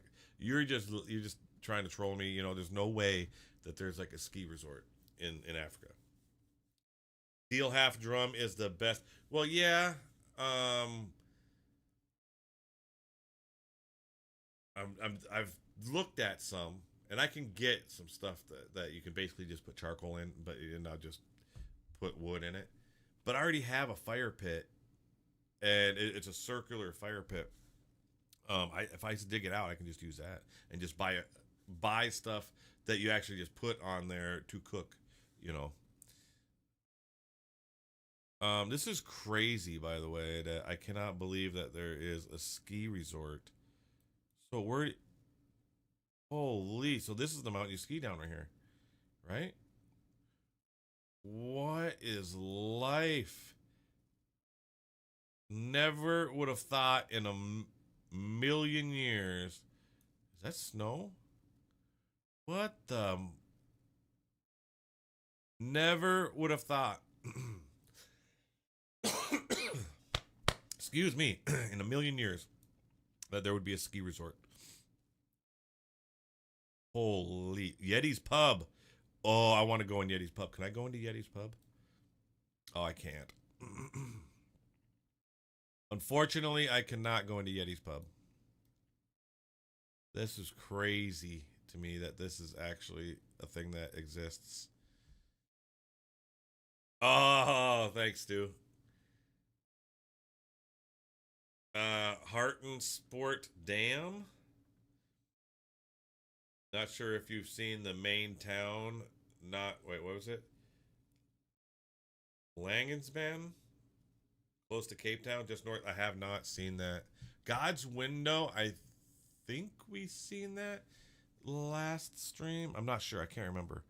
Let me check this dam out. See if this is the same dam we looked at earlier.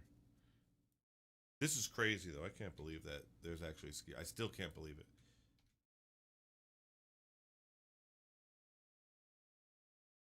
Ski resort. I want to look up people skiing in South Africa. Hold on.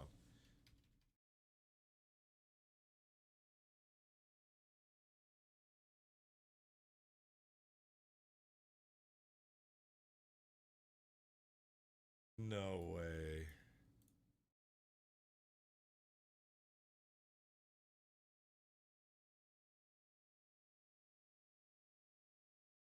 This is the place we were just looking at, I think.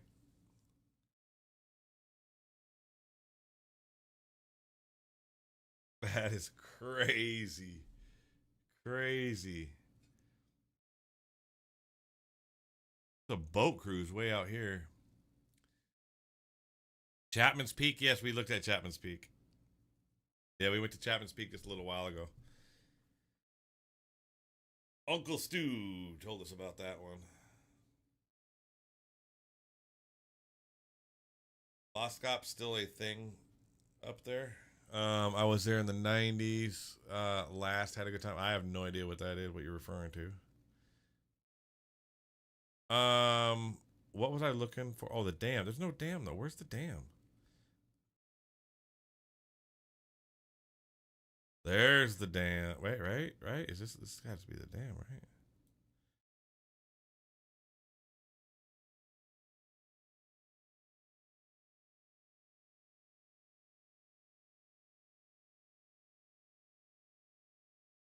Is this like algae in the water?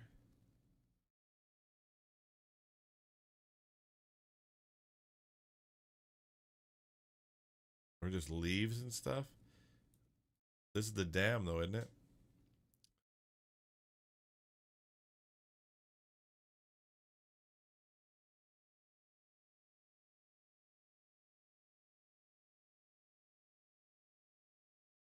Oh, the dam. Okay, so that's Loskop Dam. Okay.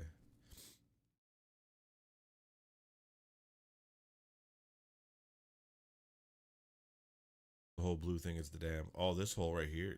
So this is kind of it, and then.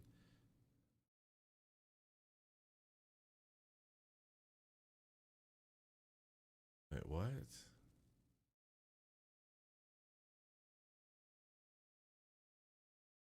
I think this whole thing is the dam here. And this is where they let the water through. Okay, that's cool. That's cool, man.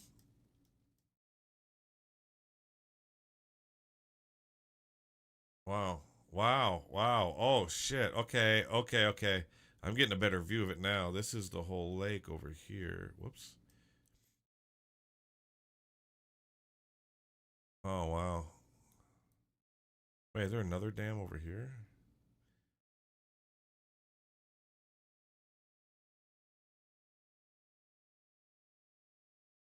Interesting, man. What about downstream?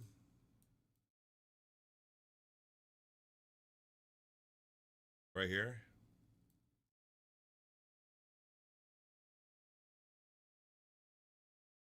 Oh, you can't go up there. I mean, I could put it here.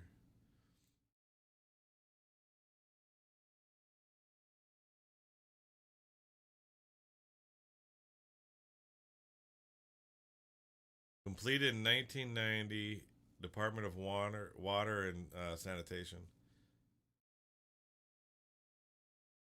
8-meter wall height capacity, cubic meters, river water.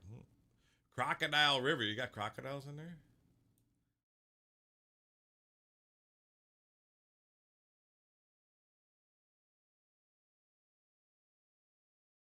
Green plants, yeah, in that dam, yeah. They're just getting collected in where the water's funneling down. Looks like a rugby field. My folks stay in Lakeland Estates there.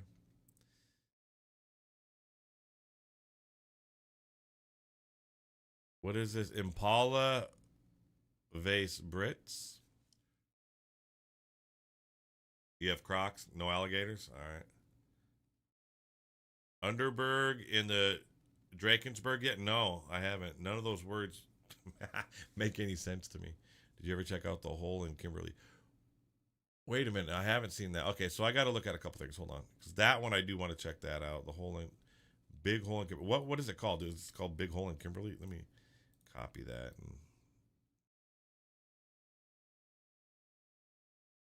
And then the other one is Underberg.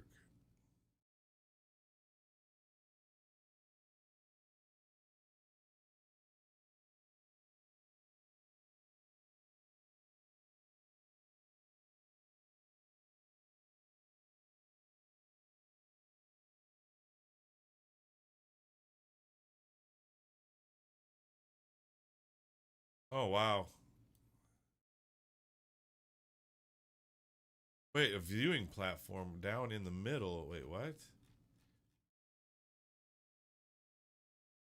Wait a minute.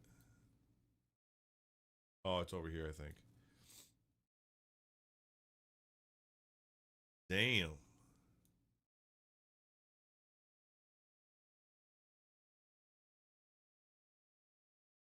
They didn't go any further in? Like, is this guy afraid of heights or something? He didn't go any further over the viewing platform.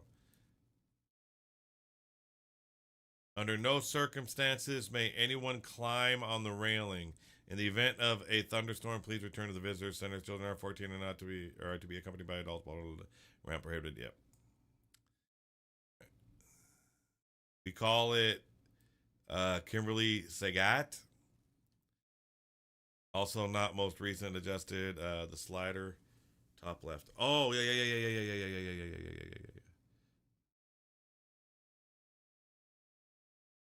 It's not letting me bring it up at all. I think I have to exit out of here to do it.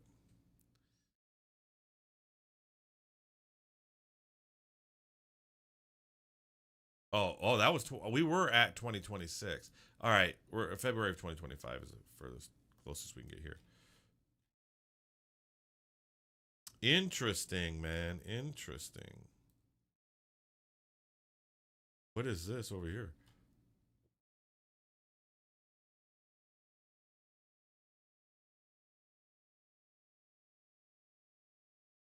That's a cool little spot.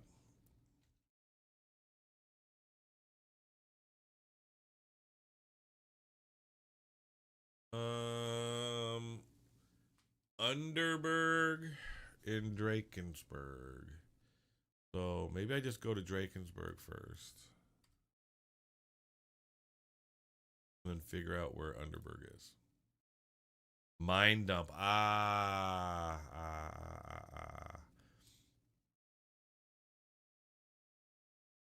Agraby's waterfall? That was dug by hand? Damn. So now I'm looking for Underberg or something, right?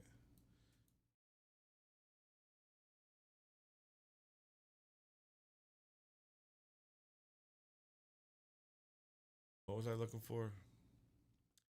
Man, largest man-made open diamond mine in the world.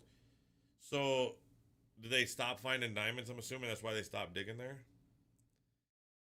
In Underberg, check out lake. Let me see this. That lake would be easier to find than typing all that other stuff, I think. And snow photos there in Drakensburg looks like somewhere in the U.S. I'm going to have to check that out. Wait, why is it not letting me get rid of all that? Go with that. There we go. I think that's it.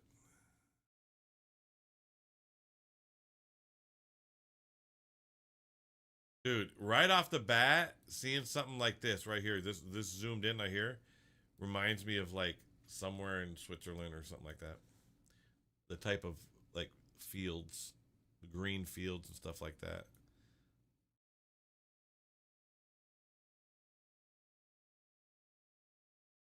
Is there no place to go here? Can I? Oh no, they didn't visit here, man. They didn't visit here. That's unfortunate.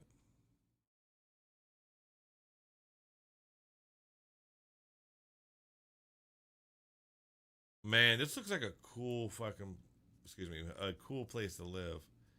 Like, I would love to live in just a relaxed little chill town, you know. This would be cool. This would be cool. There isn't a spot I don't think I can put down. Oh, wait, there is some. Hold on, hold on, hold on.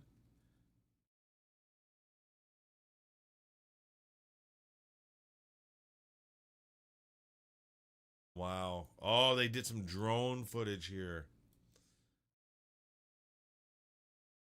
Means Dragons Mountains. The deepest single shaft is 4.2 kilometers western deep level mine. I think it's Moab. Took a look at it into the Richardsfield by Matt Derber. You will be amazed by this 4x4 adventure. Really? All right, I'll have to check that out. Into the Richardsfield. Might be worth finding a video for this area. Top down doesn't do it. Yeah. Let me see something here. Hold on.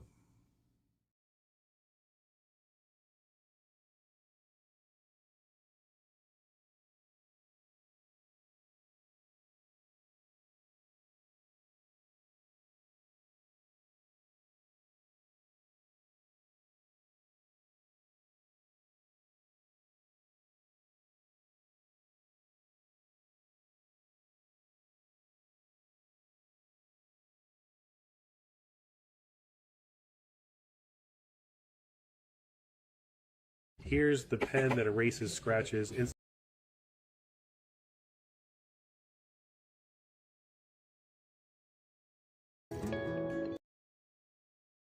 This is, how long ago is this? 6 years ago.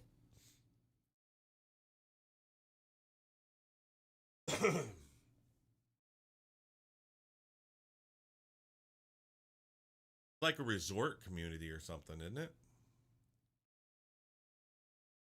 Go live in Zoar in the... I don't know what any of that what you said. Paul, I have no idea what you said. We call it Drakensberg because the Zulu called it Dragon's Mountain in their language. I might be wrong. All right. That's cool, though, man. This looks freaking amazing.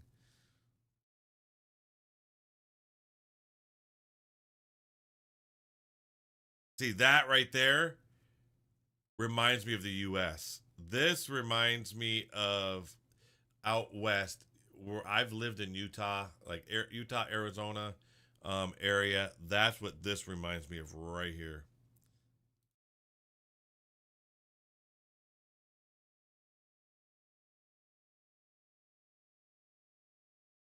Man, and this could be anywhere in the world, but not with that backdrop. That's what makes it so different. If you don't see these mountains and stuff out there, this could be anywhere. This could be in the U.S. This could be Switzerland, anywhere. And then, but you see these mountains in the back, and I think that kind of makes it, you know, where you're like, oh, this is probably Africa. Grand Canyonish, yeah. That area, Arizona, Utah, Nevada, not so much Nevada. Nevada's a little more flat, but Utah and Arizona. Arizona landscape similar to the Karoo region. Yeah.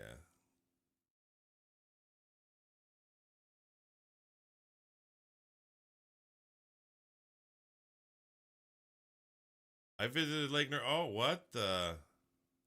This is 2 months ago. This is Summerin Govender. So, hold on, I need to do an intro.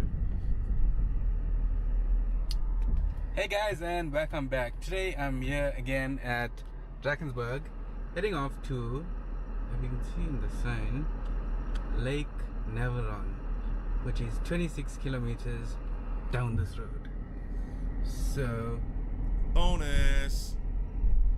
I don't know what else to say. Let me just drive. And looks quite scenic, but over to the left there is those heavy rain clouds. I love those open, if you can see, like, fields, but grassy on this fields. side it looks not so bad. It is cloudy, but Live reaction sunny, video, hell yeah. Heavy rain clouds. Oh, and I was. This thing is 36 minutes long, so I'm probably gonna watch the whole thing. To the place before it rains. 26 kilometers. It's about half an hour away. This is holy. So this is what I keep shocking me. This goes right into that same thing where it's hard for me to still even comprehend that the different not climates, but I got to figure out the right wording. But this looks like a farmland. It could be here in Minnesota. It could be the diversity, man, in South Africa is freaking amazing. Like cows and stuff, the farms out here. These rolling hills. What the hell is that thing? On the way. Goats? Look at all these little goats, little kids, right? 8 baby goats called kids. Yeah, you get the gist. Really? Biodiversity. Yeah. I have to stop to take some.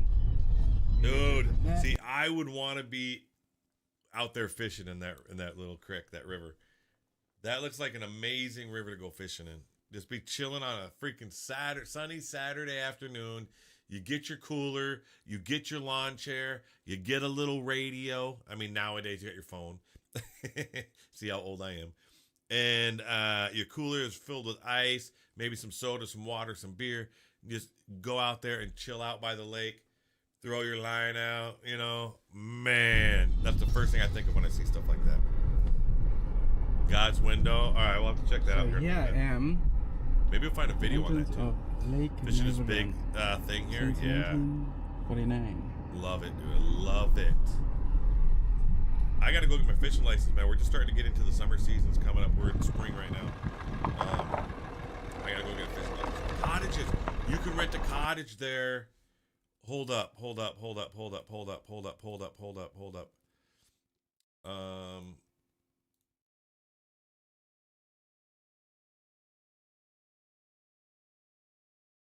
This might have to go on my to-do list. This place. Cottage in Lake Navarone.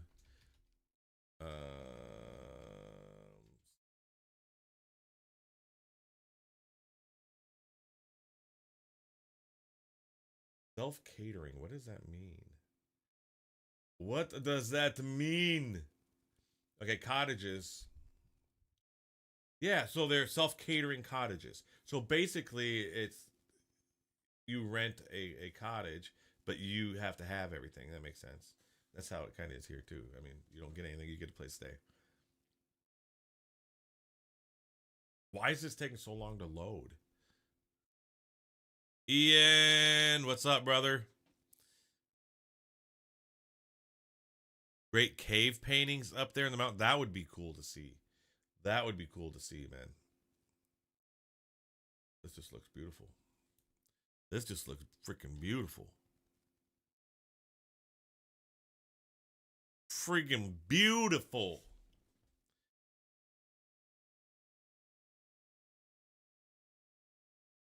Saying book now, but wow. Wow. Okay, so pet friendly. Accommodates 4 adults, 2 children.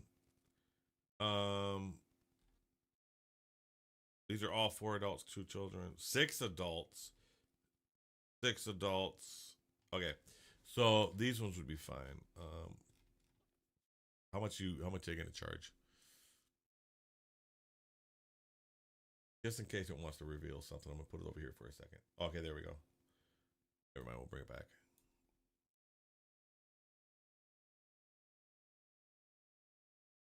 So $1,700 per night.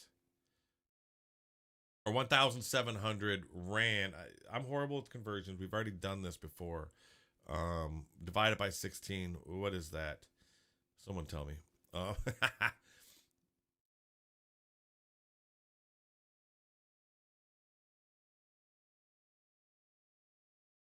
Fireplace heater, non-smoking sitting area. Right here. That's what it's all about right there. Okay, so this is what it looks. Oh my God. This is it. This is what you're paying for right here. This is what you're paying for. 106 a night, a steal. That is a steal to be here. Can you fish off this? Is there fish in this lake? Like, could I sit on my patio right here and fish from here?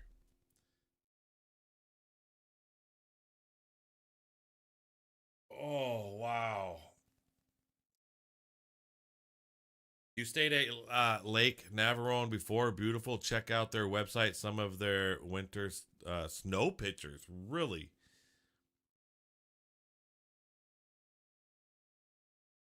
Harbor at... Yeah, I'm going to have to make a list of places for sure. No idea, May. You would need to check with them. Yeah. No, but I'm just saying I would do it. I would do it. I'd be out here. Get your chair. Boom. Oh my goodness, how cool is this? Wow. Wow.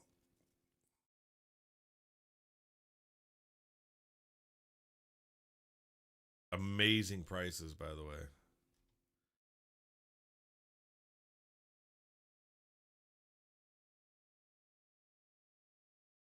Amazing.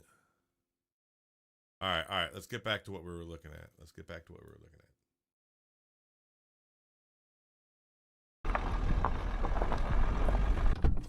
Man. Lake Navarone.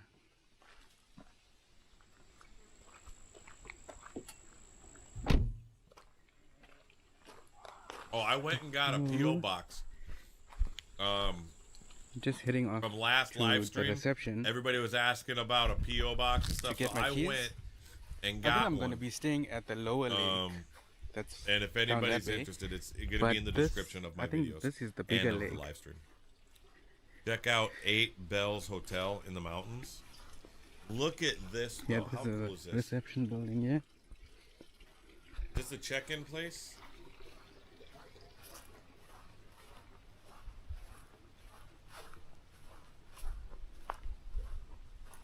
Let you know for... Well, I forgot what I was saying. Are you talking about the P.O. box thing?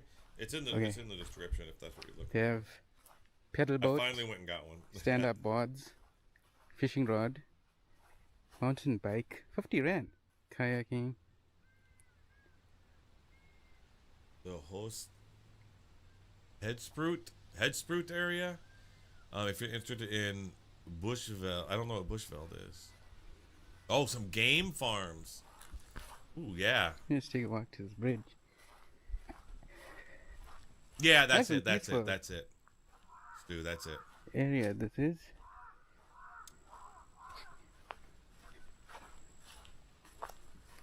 Yeah, God's Window. We'll check that out too. Bugs. I'm gonna see if I can find a video for that as well. End. But man, look at this. In the distance. Just beautiful.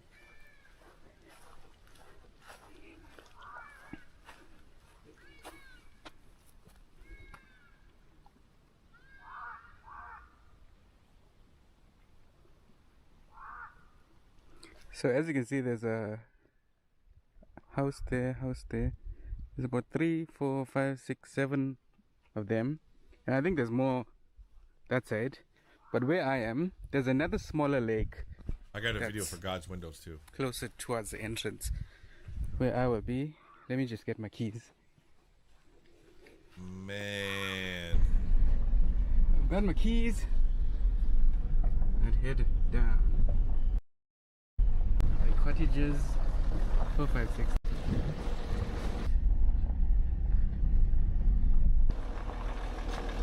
you know what? I would have a problem if I went here. If I went to stay here, I think I'd have a problem leaving, going somewhere else. Oh, yeah. So here's the thing also, Stu. I don't know. So sending stuff to the US might be really tricky. I don't know how it works, because when I bought, let's use this jersey for an example, because I bought this from the Springboks shop in South Africa. I wanted to make sure that I had an official jersey, the real thing.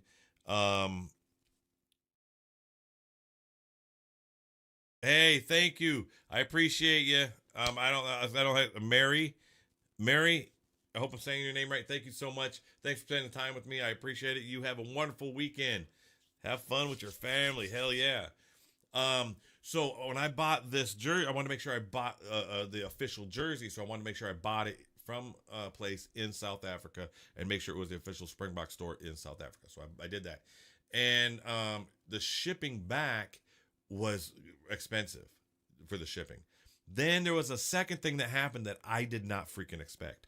I mean, I think it was like 1,800 rand for this shirt when I bought it to include the shipping. Then 2 days before it got delivered here, I got a notification from DHL, who's sending it, saying that I have my package that is at customs, and I had to pay $50 more to bring my jersey into the US for me to have it.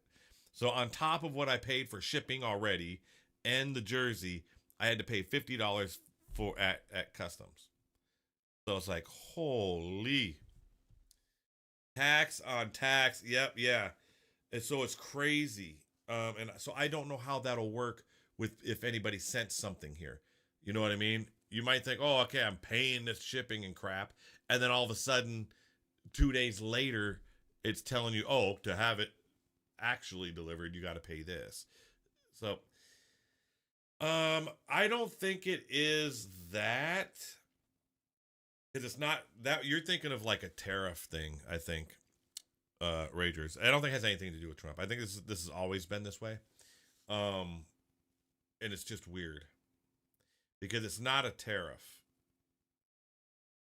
All that stuff would have been paid prior, and the company pays for it. It wouldn't be something that I would pay for secondarily, right? I mean, I might pay for it when I'm paying for the tax, when I'm paying for it to be shipped here. But then the second one, yeah, it's crazy, the amount, and it's just nutty, man. Yeah, so it was weird. So just FYI, I don't know how this is going to work. The only reason I went and I wasn't going to get a P.O. box and stuff, but I kept getting asked me in the videos and comments And on the live stream, people are like, just do it. And I was like, all right, fine. I'll get one for 3 months and we'll see how it goes. But I don't want people to get mad and frustrated about it. You know what I mean? So it is what it is. It's there. So there we go. $200 to send 90 kg. Yeah. Yeah, dude, it was crazy. So I spent, if you're talking about the jersey, it was $1,800 rand to buy it and the shipping. Yeah. And then I had to pay another $50 US when it got here. So this is as big as a house. I got this. Not regretting it though. Not regretting it though, man. I'm really, really, really surprised how well made this jersey is. The crew Highlands as well, great views. Yeah.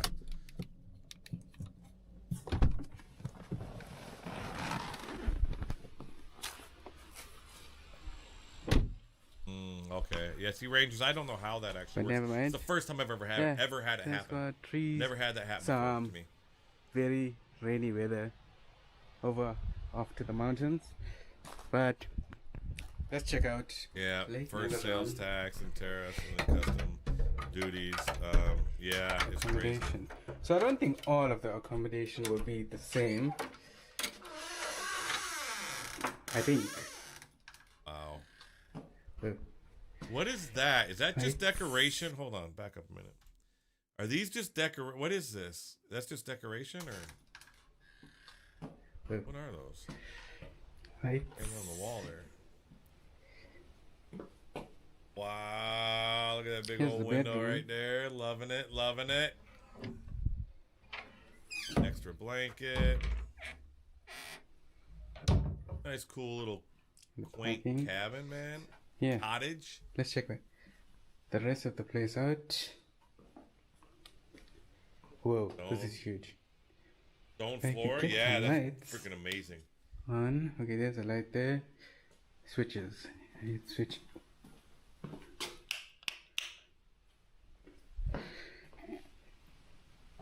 So I'm here by myself. Let me just close this door. I'm here all by myself today, and I have a dining table. Wait a minute. Can seat 8. Whoa, this place is cool. You'd call this dues, like old timer? Well, dues. I seen that dues that you said. That reminded me of the don't be fireplace. Be oh, there's a menu. Our walls are brick and concrete. I love it. History. Oh, okay, it's not a menu. I love those floors like that, though. Shop. Oh, the like activities and history. Wow, that's cool. But check this out. I got an entire house, and there's a waterfall there. Oh wow, man, that is so cool. Okay, I'll look at that later. You have a little fireplace. It's already all set up to go. You just light it. They got it all set up for you. Quite a lot there. And there's another bedroom. I didn't know this place was going to be this big. When I booked it online,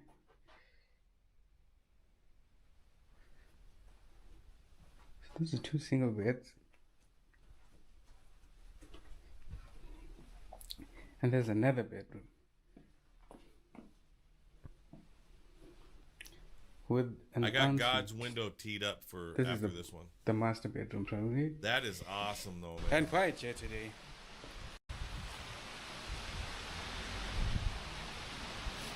So here's the thing. All right, here's the rub. So when Americans look at this, and I'm going to speak for the whole country, because I'm almost 110% positive that every single one of them would think the same thing. In the U.S., this would be, you see this, and you automatically think fake stone, really thin fake stone, and then you're going to have like plywood behind it. Like the house is built out of plywood, and this is all just fake stone, because it would be really expensive to build this like this in the U.S. that'd be the first thing you would think. I doubt there's anybody else in the next house, so I'm sure it's gonna be very peaceful and quiet here Lisa today. Schwartz, why am I not seeing? I see you welcomed. Oh, there we go. The crew highlights as well. Great views. Oh, hey Lisa. Sorry I missed. I didn't see you come in there. Thank you, Stu, for welcoming her, because I didn't see her come in. How you doing? What's up, Cyber Challenge? Nothing fake there, my friend. Yeah, no, that's what I'm saying. That this isn't fake. I'm just saying that's what our first thought is. You know what I mean? Because that's all we ever see. Yeah. Today I'm attempting to cook butter chicken the again. rocks. Yeah, no, I'm just saying Since that's just the last what we time look it didn't at. go You know, well. we see immediately. We're just thinking that, you know, because just check that's out all the we ever see. Because if you see that kitchen. in the U.S., you're paying a lot of money for a house like that. Fridge. Nice big fridge, man. That's about it. Dude, so this is like $100 a night Yeah. to stay Big here. fridge, not a mini This is fridge. crazy. Like 6 Look at this. gas stove. But I brought my pressure cooker today, so I'll be trying. What's that? pressure Wait, cooker what today. is that? So I'll be trying. That's not coal down there, is it? What is that? The pressure cooker out. I'll be trying to cook butter chicken in the pressure cooker. Oh, is my mic low? Is that better? I did turn it down because I like to lean forward and yell, and I didn't want to blow your ears out. Greetings from Johannesburg. What's up, Brett? How you doing, man? Ben, is that Brenniful? How you doing? Oh, there's another. That was the pressure cooker? That wait. wasn't a pressure cooker. Like That had people. stuff in it. Hold on. Let's see here. Kettle, toaster, microwave, Wait a minute. gas stove. But I brought my pressure cooker today. Well, so he's I'll be saying that's his trying- pressure cooker, but there's stuff in it. Bit better now. Yeah, I mean, I can turn it all the way up, but I don't want to blow your guys' eardrums out, because when I see something cool or something, I'm always leaning in to look, and I'll talk really loud. So I was like, and it looks like it has tongs here, like something that you would take it out of there.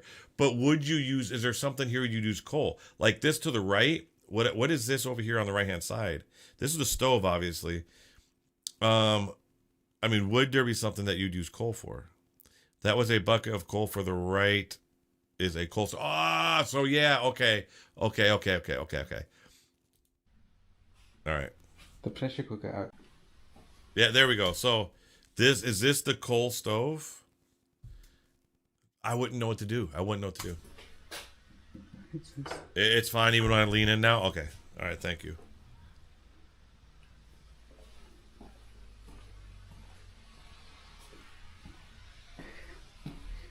Hey, Gray. You have a great weekend, man. wait. Thank you for hanging out with us. Bedroom. I really appreciate it. I didn't even Have a see good this. night. I just walked in. When I walked in, I went to that bedroom, and then I went into the lounge. So actually, it's Indian people who love to cook meals in I a did pressure not cooker taste see- awesome.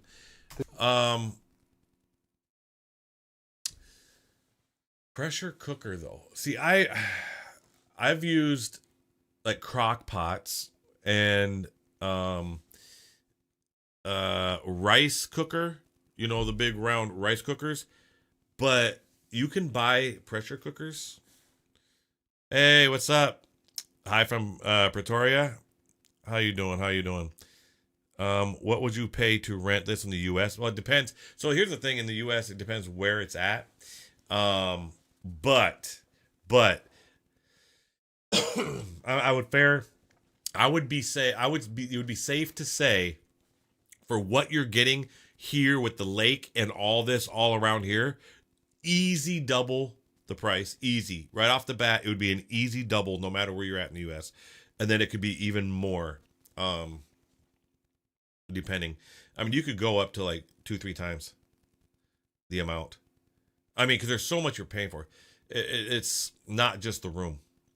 You know what I mean? But it's a 2-bedroom, a big cottage like this, and a lake right there, and the river and all the stuff you get to do out there. A few hundred a night, man. Coal stove usually has the fire on the left side and the oven on the right. Oh, yes, thank you. This room. Yeah, but it doesn't matter where it's at. Easy double right off the bat. And then go up from there. I'm going to be spoiled for choice, but where to sleep tonight in this. And that's something else I've been hearing a lot. So I watch some UK people that come to the US as well. And that's a term I've been hearing a lot that we don't say here. I haven't heard said in the US. Spoiled for choice. I hear spoiled for choice a lot. Entire house. They're also alternative when the power goes out. Or a braai. Yeah. Coal? I've never seen this before. On a braai. I don't know. You can do that. You get that coal 2 smoke. bathrooms. Like, hey, what's up, Garth? This one has its own toilet and wife is calling, very scared of the missus. You better get out of here, Paul, man. Hey, Paul, thank you so much. Hope you have a wonderful weekend. Cool. I appreciate you, man. Wait. That's 2 bathrooms? Wait, right next to each other? So, that one room has the ensuite, and there's 2 other bathrooms here. That's weird. Yeah, I didn't see this side. That's how big this place is. I mean, this place was obvious. It had to have been built specifically for a cottage for multiple families, to have 2 bathrooms right next to each other. Oh, I did see it, and I didn't notice. Dude, this is insane right here. Yeah, dude. Okay, now you have a barbecue or a braai area with this table and this backyard. $250 easy. $250 easy. Easy. Man. Yeah. Let's take a walk towards the lake. This looks like an old, this could be like an Ireland or something. I mean, holy. 1 shower and 1 bath. Okay. Then you got the lake right there. Yeah, you're paying a good amount to have something like this in the U.S. Use of the boats and everything. Man. Get out of here. Yeah, dude, it's an amazing vibe. You would have a hard time getting me out of here. You would have a hard time getting me out of here to go somewhere. If I came to South Africa and this was the first place I visited, I might not see anywhere else. I might Uber here and then Uber to the airport 4 weeks later. Oh, man. I might not be able to go anywhere else. It has gotten quite dark quite quickly. Like that's half an hour. Crazy. All right, we need to check out the. Oh, he's cooking. What's he cooking? I just have over 200. Yeah. So that's the pressure cooker. I wonder if that's anything like a crock pot. I mean, no, it can't be a pressure cooker. Other spices will go in. But pressure valve to let.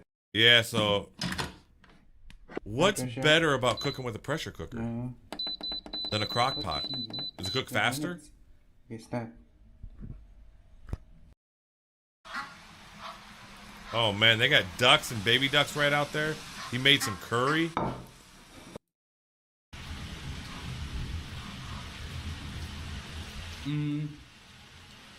It's all right. He's got the fire going. Man, like a slow cooker with lots of pressure. But I mean, what's the difference though? It's 16 rand to the USD today. That goes up and out. Yeah, that's what they were saying. Divide by 16. Used to camp in caravans, dude. I like that too. There's a place here that we have up north where I used to go. We used to go there every summer, and we'd spend 2 weeks out there. It's the Boundary Waters, and it is just forest and lakes. I mean, tons of lakes and forest, but you can only drive right up to the edge of it, and then you have to walk in, and you carry your canoe and everything on your back, and you walk in until you get to a lake, canoe across the lake, carry your canoe and your backpacks and everything across through the woods to the next lake, canoe across the lake, get all your stuff, carry it out, and you do that all day until you get to a spot you want to camp. And then we would stay out there for like 2 weeks. No phone service, no nothing. You're just out there camping in a tent, and loved it. Loved it. Probably just cooks more thoroughly and evenly. Yeah, I was just curious about that because I have a crock pot and I use it every once in a while. But pressure cooking, I never even crossed my mind about doing pressure cooking food. I didn't think that was a thing. Let's check out God's window. This is amazing. What the hell is going on? Oh, it's the reflection of the fire. I was like, what is that? Of the fire on this glass. Yeah. I was like, that is weird. Okay. Let's check out God's window here. I'm keeping this up, this how to make biltong, because after I get done with this live stream, I'm going to research what I need to do to make this, guys. So I'm keeping this up. I'm keeping that up.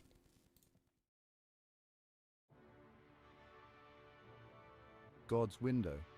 No, it's not a new operating system. The name itself evokes a sense of awe and this reminds me of like the freaking Grand Canyon, man. Screensaver looks like. It is holy! the earth falls away before you, revealing a panorama of breath. I'm looking at Google Images, Boundary Waters. Well, I can show you really quick. It's amazing, dude. You don't like pressure cookers? They're dangerous. Yeah, the Boundary Waters. People come from all over to go to the Boundary Waters because you're not allowed to bring anything mechanical out there.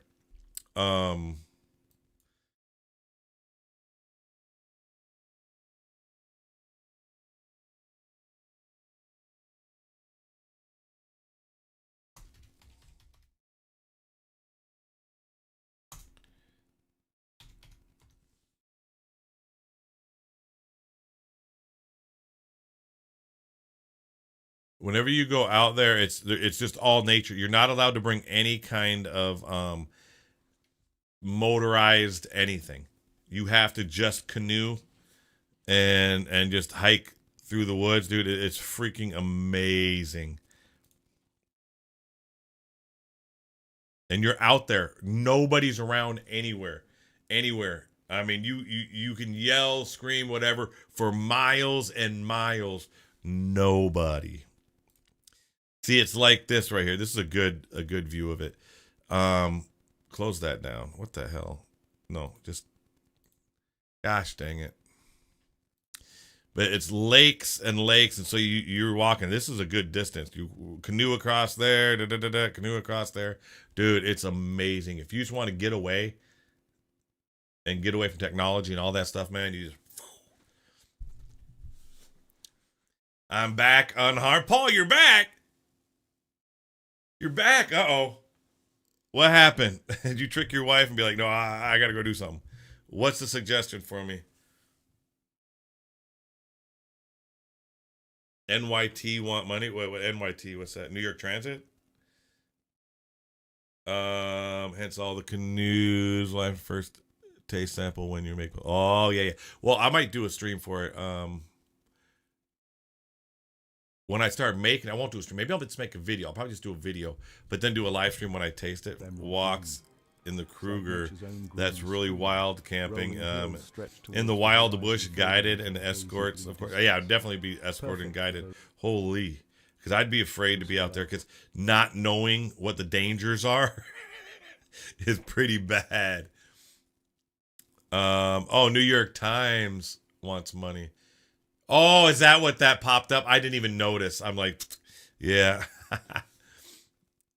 We also have our own Burning Man out in called Africa Burn. What? Actually happening right now in the middle of nowhere. Hold on.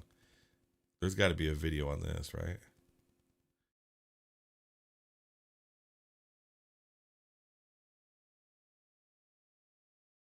Fire at night and just sit back and listen to the nightlife. Yeah. Clear views of the stars. Yeah, dude, it's amazing. It is amazing to be able to just unplug and just be there. You know what I mean? It is so nice. 1 second here. I gotta look up something. here.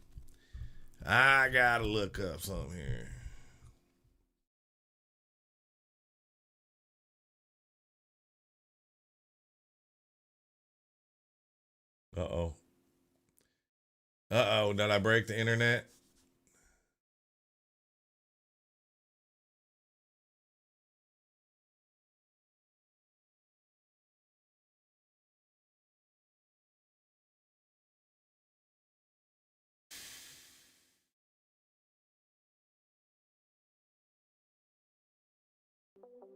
I believe the greatest adventures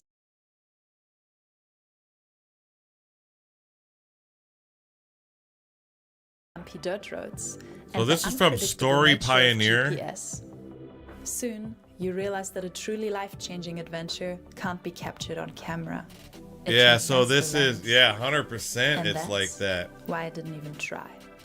What the so what's heck? The purpose of this? To offer you the faintest hint. Yeah, it's the same thing. You wouldn't know the difference if this is Burning Man or... To give you a glimpse into boundless imagination, awe, and deep emotions. A glimpse into making new friends, getting lost in the dust, and emerging anew. That is crazy. Wild Journeys has done such walks. Ooh, I'll have to check that out. Burn. Fasten your seatbelt. We are ready for takeoff. Hey, thank you, Roxanne. Welcome. Woo! The snakes are pretty dangerous hiking out there. You gotta have to wear some big boots. It's just so this is what. What is that?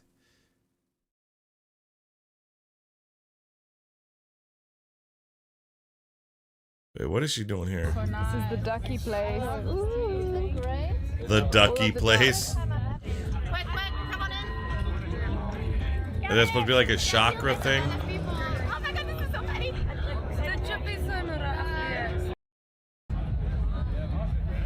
What the heck, man? Check out some less flattering, more dangerous areas of RSA. I seen some. I think we've seen some areas in Joburg.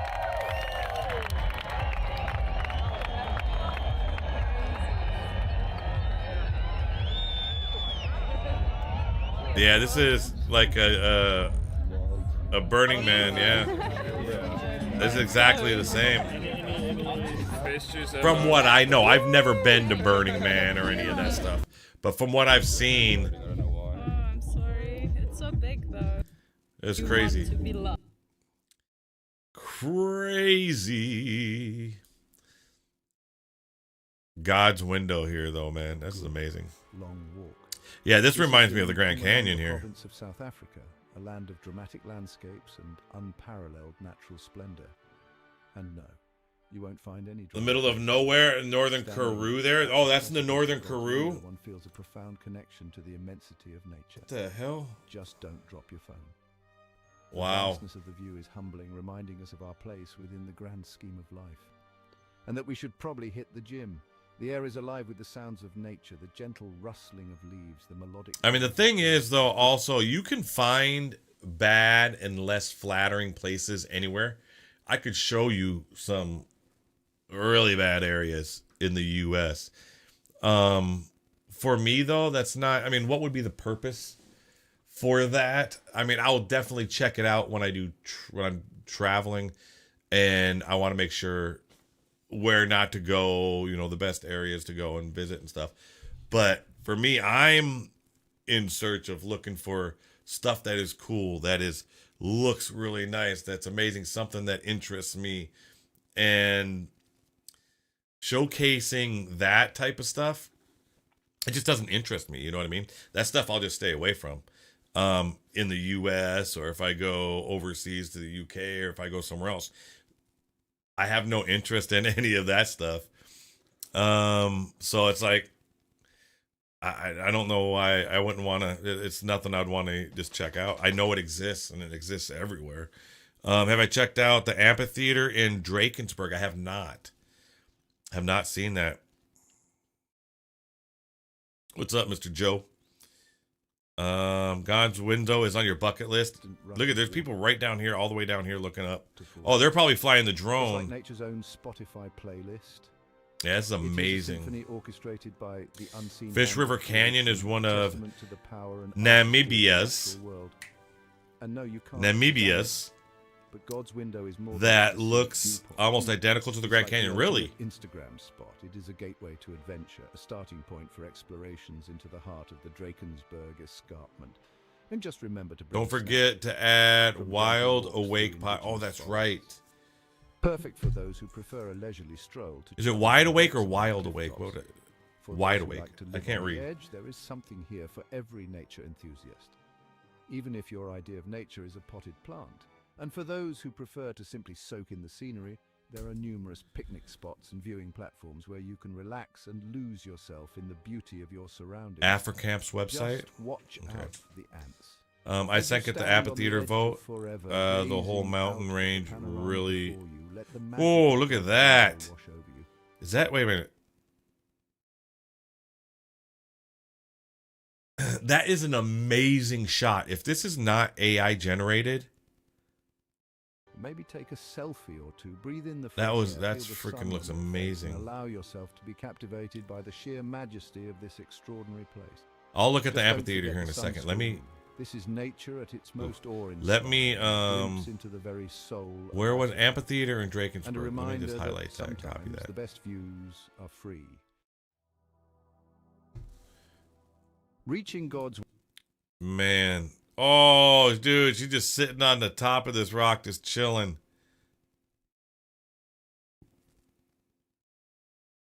And a curio shop where you can purchase souvenirs. Not AA, but maybe contrast was turned up a bit. Yeah, that looks freaking amazing. Where the full splendor of God's window. I think at the amphitheater vote, the whole mountain. Yeah. Third amphitheater. Yeah, I got it. I copied it. I copied the amphitheater. We're gonna get it. So sit back, relax, and it's during the dry winter months from May to September. Wait a minute. Best time to visit. Did they just throw in footage from somewhere else? Because we were just talking about snow in Africa.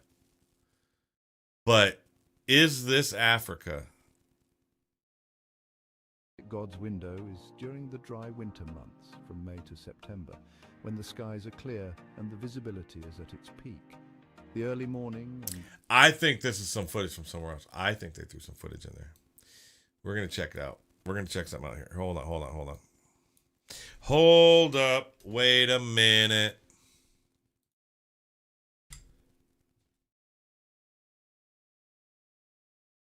Watching you lately, I realize how little of South Africa I've seen through someone else's eyes is illuminating. Dude, that's the same about anybody, though, right? Where you live. Sometimes you have to step back and view stuff from a different standpoint. When you're used to something, it's just your everyday life, and you get used to it. It's human nature. When I watch, because I like watching people that come to the U.S. as well. And so I know how that is feeling, and you start to look at things differently through someone else's eyes and stuff you take for granted and didn't even realize, or you're like, oh, I'll just do it. Here's an example. I lived in Hawaii for like 3 years. I was on Oahu. I was in the military, and that's where the military base was.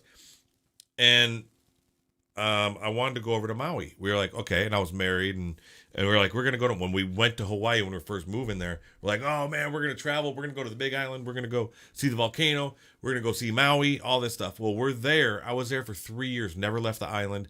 Said, oh, well, we'll go do it. We'll go do it sometime. We'll go do it sometime. Never even went over there and checked it out.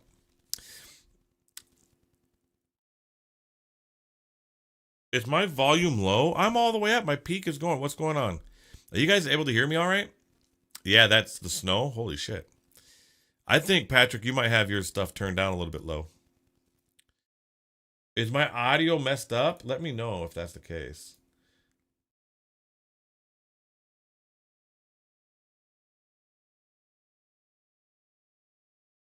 There's snow in the mountains there sometimes. All right, so here's the amphitheater. Can I go down into the amphitheater? Well, I can go here. I thought it was going to be like an amphitheater where... What? Is it down in there? It's a little soft? All right, hold on. Oh, my goodness. Why was that turned down? Yeah, that was turned down. All right, how about... Is that better? Dude, that sounds almost too loud.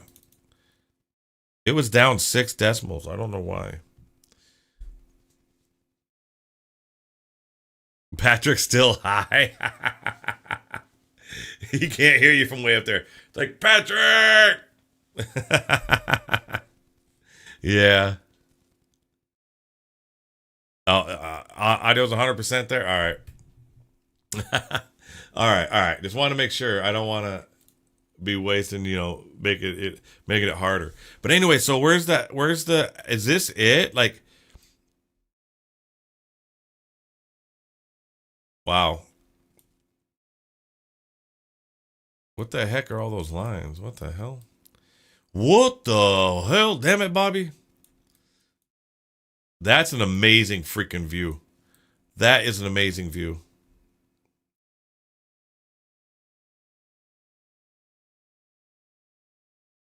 Oh, it's not an amphitheater building, but holy, yeah, this is crazy. You know what? I wonder if they call it the amphitheater, because if you're down here and you yell, everything echoes off all this stuff. Or if you yell down into the canyon, I'll bet your audio like goes. I'll bet there's something to do with that. But this is amazing. This is amazing. This reminds me of all the movies that I've seen, like westerns and stuff like that, where you're running runaway horses or something, and you're like, trying to stop the horses and the wagon before it goes over the cliff. Oh my goodness. That is crazy though. That is a good view. It's taken from a hike up the mountain. Let me see if I can. Looks like we're in space now, guys. What are these borders that they're drawing here?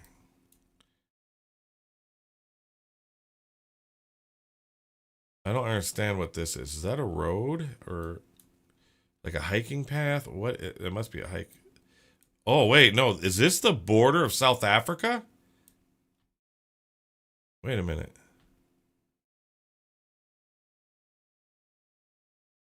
Oh, it's Lesotho. I was wondering what that was.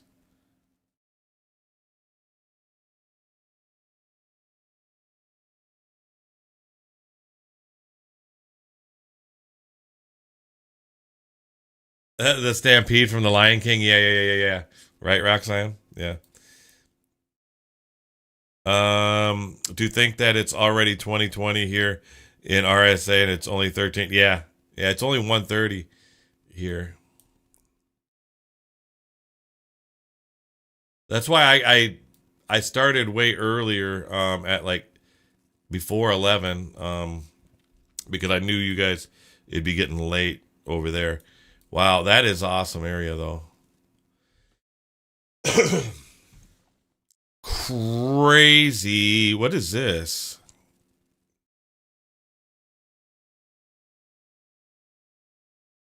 Rookdale. St. Ives Catholic Church. This looks like a cool freaking town. Google must not have thought to go here. Oh, they drove through it. Wait, what is this? Oh, well, it's nothing.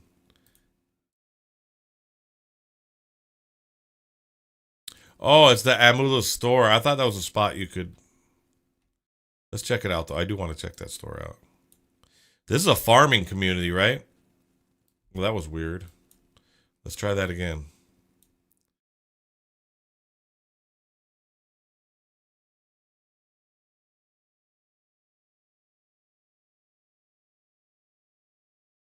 Got some goats.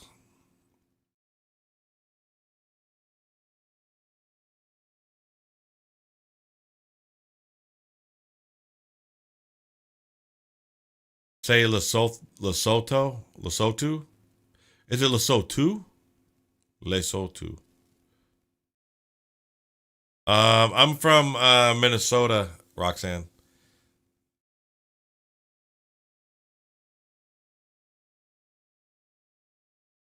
I don't know even if putting the bell on will help. What I tried to do is I started it out, or I put the stream up a day prior. YouTube doesn't always, even if you have the bell on and stuff, I don't know if it'll even notify you. But what I'm going to try to do, guys, is I'm going to try to do these on Saturdays. So every Saturday I'll try to do one of these, so that way you have a thing. And what I'll try to do also is I'll put out a note on the page, a community post. Go Twins. Yeah. I'm a Vikings fan, as you can tell. Can you see? Can you see? And my Adrian Peterson jersey down here. We got Muhammad Ali up there. Has nothing to do with Minnesota, but you know.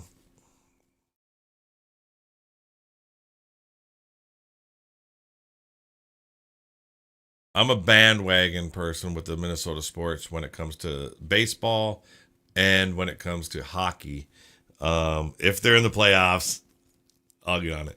Minnesota Vikings, they're just screwing themselves over. Their team is just... So that's why I'm glad I got the Springboks to root for this season. You just sub to the X account. I'm horrible, guys. I'm going to apologize right off if you sub to my X account and stuff like that. I'm bad at social media. Let's just be honest with you. I'm bad as a YouTuber. I just got lucky that I enjoy something that other people enjoy. So I'm trying to do better, though. I'm trying to get more professional and be better and more engaged. What I do a lot is I do read comments on the videos, and try to chat with people as much as possible, make a connection, you know. X, I'm going to start getting better at doing stuff on X. A lot of times I'll put my shorts and stuff on there. TikTok, I have the TikTok one. I just basically post shorts from my videos and stuff on the TikTok. Sometimes I'll put stuff on TikTok that I don't put on YouTube because I'm not putting shorts on my channel here on YouTube. So, yeah. Do I stream on Twitch? I don't. What I do have is a Rumble, and I don't have it on there. During the Springboks seasons or rugby season, I'll be watching rugby live on that channel, on my Rumble channel. But I don't do much on it right now. But during the rugby season, I will be. Social media is hard, especially for us older people. You know, the older generation, you know, it's like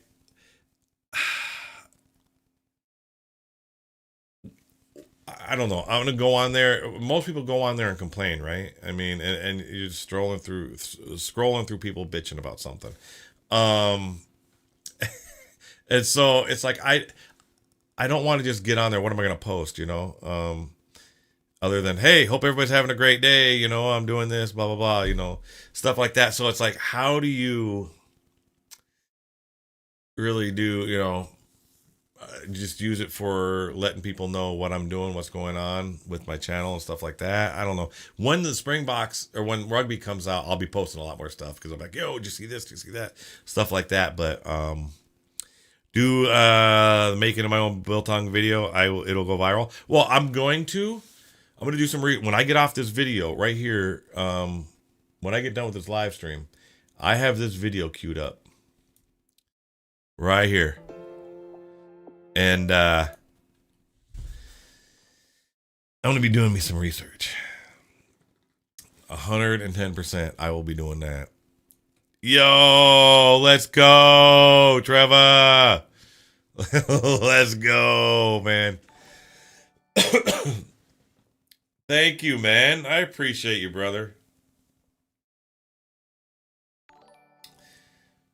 Congratulations, Nick. What do we got? Nick, CS Dreamer, Jasper Spermillion and Mike Lumen. Let's go. And another one that's got kanji, like Japanese lettering in it.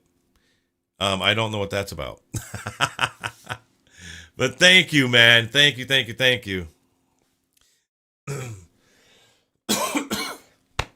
Talking too much. I think my throat and stuff's getting too dry.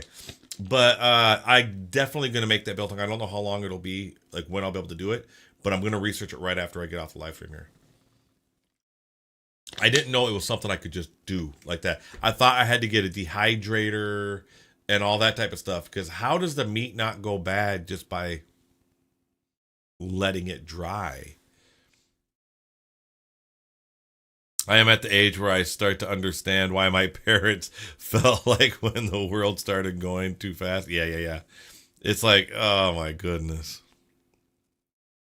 Remember to use the white coat when you make your biltong like a scientist. Ooh, I should buy one, huh? I should buy one of those white coats, one of those white scientist coats. I gotta get this. I gotta get all the stuff. Light bulb in a box. Yeah. I'm gonna have to get all the seasonings and all that stuff. So I don't know where I get all that. So does anybody have? I wonder if these guys actually tell you like the recipe. And no more than about 40 watts. The bulb will heat and dry the air, forming a convection effect in the dryer. Oh, okay. That's how that makes sense. Screws and nuts. Oh, this is just making the box though. This isn't like. All right, I'll figure all that out. And that's it. Quick and easy builders. Install. All right, I need to find. So I'll keep that in mind. But I also need to find biltong recipe for South Africa.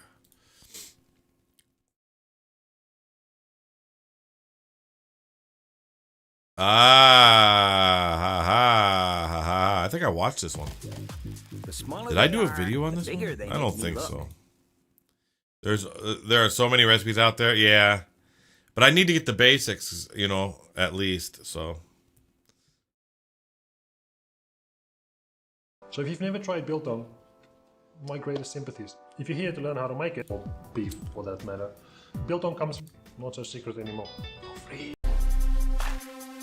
Favorite is top rump with a fat layer of fat. So top rump, okay. The important thing here is to cut with the grain of the meat.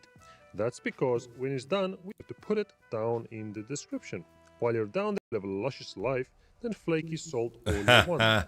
Sprinkle the salt on the vinegar and salt keep it from going bad. Yeah, okay. Getting it into every coriander seeds is to keep the flies away, apparently. Let the meat chill out in the salt for 3 hours, as well. Flipping the meat halfway through to make sure vinegar helps seal the meat. Evenly. While that is happening, we have time to throw together the wet cure as well as make the spice mix. For the spice mix, you will need coriander seeds, chili flakes, fennel seeds, and black peppercorns. See, I'm gonna have to buy all that stuff. And add all the spices apart from the pepper. Gently toast the spices in the pan, adding nothing. Add them to a spice grinder along with fresh. I don't have a spice grinder. We only add the pepper now, as we don't want to toast it. Make sure to not grind the spices too fine. You still want to be able to identify the different spices. You like the way I say? Remove the salt. Can you just crush the spices? Mix the I don't have a grinder. Do you buy your meat from a butcher or store? Yes. On both. It depends what I'm getting. So usually a store, but there is a butcher I can go to, and that's what I'll do. When I'm going to do the biltong, I'm going to get the better meat. So I'm going to go to the butcher. Fat and cut makes a difference. Yeah.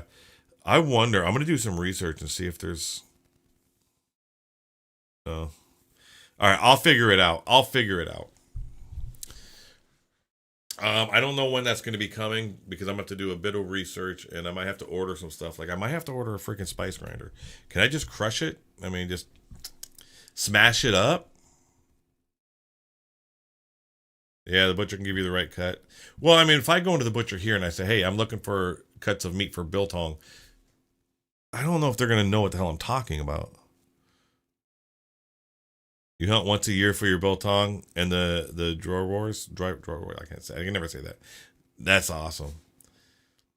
Grinder is just for sissies. Mortar and pestle, bowl and spoon. Perfect. Thank you. Thank you. That's what I'm going to use. Hey, I appreciate it, man. Saying you really enjoy the videos. Thank you. Sometimes they already have blended for you, I guess. How do you compare Jack Links to biltong? How do I know? I haven't had biltong yet. No, I have. I've had biltong. But it was in a bag. There's a video. I have a video out. You can go check it. I have a video trying biltong for the first time right before I watched Keanu Eve's video. But it was something I had bought, and it was really, really, really thin slices. So yeah. But so you're saying, how does it compare to Jack Links? I mean, from what I bought and the Jack Links I've had, the biltong was more flavorful, oilier, but it was more like meat. And jerky is hard, really dry meat. I like jerky, but it's hard to compare the two. From what I tried, you can't call biltong jerky because it's not jerky. It's not dried out. It's not beef jerky. It's not really dried out rough and, having to tear it apart and hopefully not lose a tooth, while trying to rip off a piece of meat. So yeah, and it's not going to be the same as homemade. And that's what everybody was saying on that video and stuff too. They're like, dude, you got to make your own. You got to do this. And I was like, all right, man. So I have round, silver side, or top side. I'll keep that in mind. I'm definitely going to be doing some stuff here, looking it up and trying to figure it out. Coated in the liquid. Let it chill out for 1 hour. Turn and mix once more to make sure the meat stays covered in the liquid. So I mean, leave it for another hour in the brine and then add a small amount of. So it's like an hour and an hour. So stuff that they don't tell you, little things like this, is when you're leaving it in the brine and stuff. Is it just sitting on your counter, or do you put it in the fridge? I don't know. Do you put it in the fridge? Or 30 minutes, turning once. Halfway through. Homemade's always better, man. Alkaline soda reacts with the coriander seed is key. All right. This serves two purposes: neutralizing the acid and preventing mold from growing on the meat. Biltong junkies might have plenty to say about this, so let's have it down in the comments. Remove the meat from the brine and pat it dry on a paper towel. Cover the meat with your spice mix, making sure it's fully covered and getting into every single nook and cranny. A lot of this will fall off during the curing and handling process. Those are like full-on steaks. He's going to slice this down. To the top of the meat. So he's not even slicing it smaller. Wait a minute. So you dry it. Those are full-on steaks.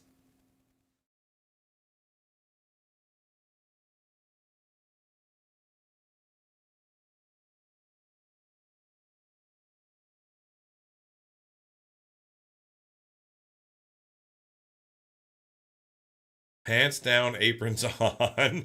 What is really good? Shorts, clips, easy to follow. All right. Excuse me. Overnight in the fridge is best for 6 to 12 hours for the brine. Excuse me. All right. So I'm gonna look into all this stuff, and I'm gonna get set up. But I was really surprised that he's using a full-on steak, drying it that thick. Down on the label how long? You guys said 4 to 6 days for the drying process. To track the moisture loss during curing. You want to hang the meat in a place with dry, good airflow. There are plenty of solutions to this, so I leave a few links down in the description. I hang mine in a fridge that's converted into dry the full steak. Chamber. Those small slices are after they're already dried, and you cut them off, right? Easily controlled with a small fan, humidifier, and space heater. Message me if you want to know how to do this. For most of you, the easiest solution would be to hang it in the fridge. The cooler the environment, though, the longer it cures, and the warmer, the quicker it cures. If you cure it in the fridge, it might take up to 2 weeks. But I find 22 to 28 degrees Celsius the perfect temperature, and you'll have biltong in about 6 to 7 days, depending on the size of the meat. Cure it into high temperature and the meat dries out on the outside and is not very pleasant to eat. Monitor the moisture loss as the biltong cures. See, this is what scares me. He's like, monitor the moisture loss as the biltong cures. Aim for 40 to 50% weight loss. When they start talking about monitor moisture loss, I mean, basically, right, he's just talking about checking the meat to make sure it's starting to dehydrate, right? Yeah, you must regulate the temperature for curing. See, all this stuff, that stuff scares me, Stu. Making this stuff. I think it loses like 50% weight during curing. So this is what, that type of stuff scares me about, like, how do I know what the hell I'm doing? You know, regulating the temperature. And I'm going to be using a box that has a light bulb in it. I mean, you don't have to worry. All right. It's just like, oh man.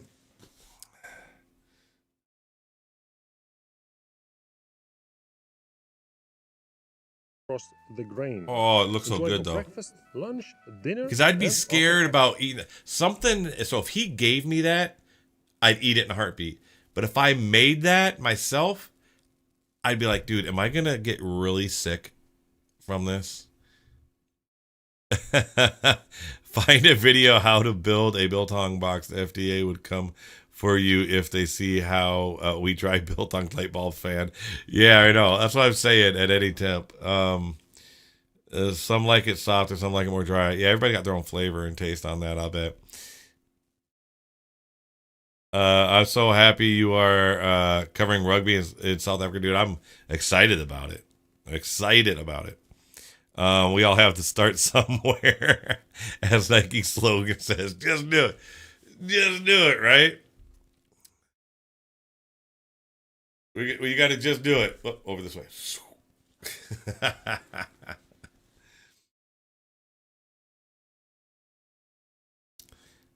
Yeah, I'll do it. I'll make it happen. We'll make it happen. Satisfaction. It won't kill you. Acidity, salt, dehydration will stop things from ever standing a chance. All right. I'm trusting you guys, man. I might be putting my life in your hands. I gotta change. Isn't there some new ones of those, Jasper? Hold on a second. Hold on. I thought I made new ones and put them in there.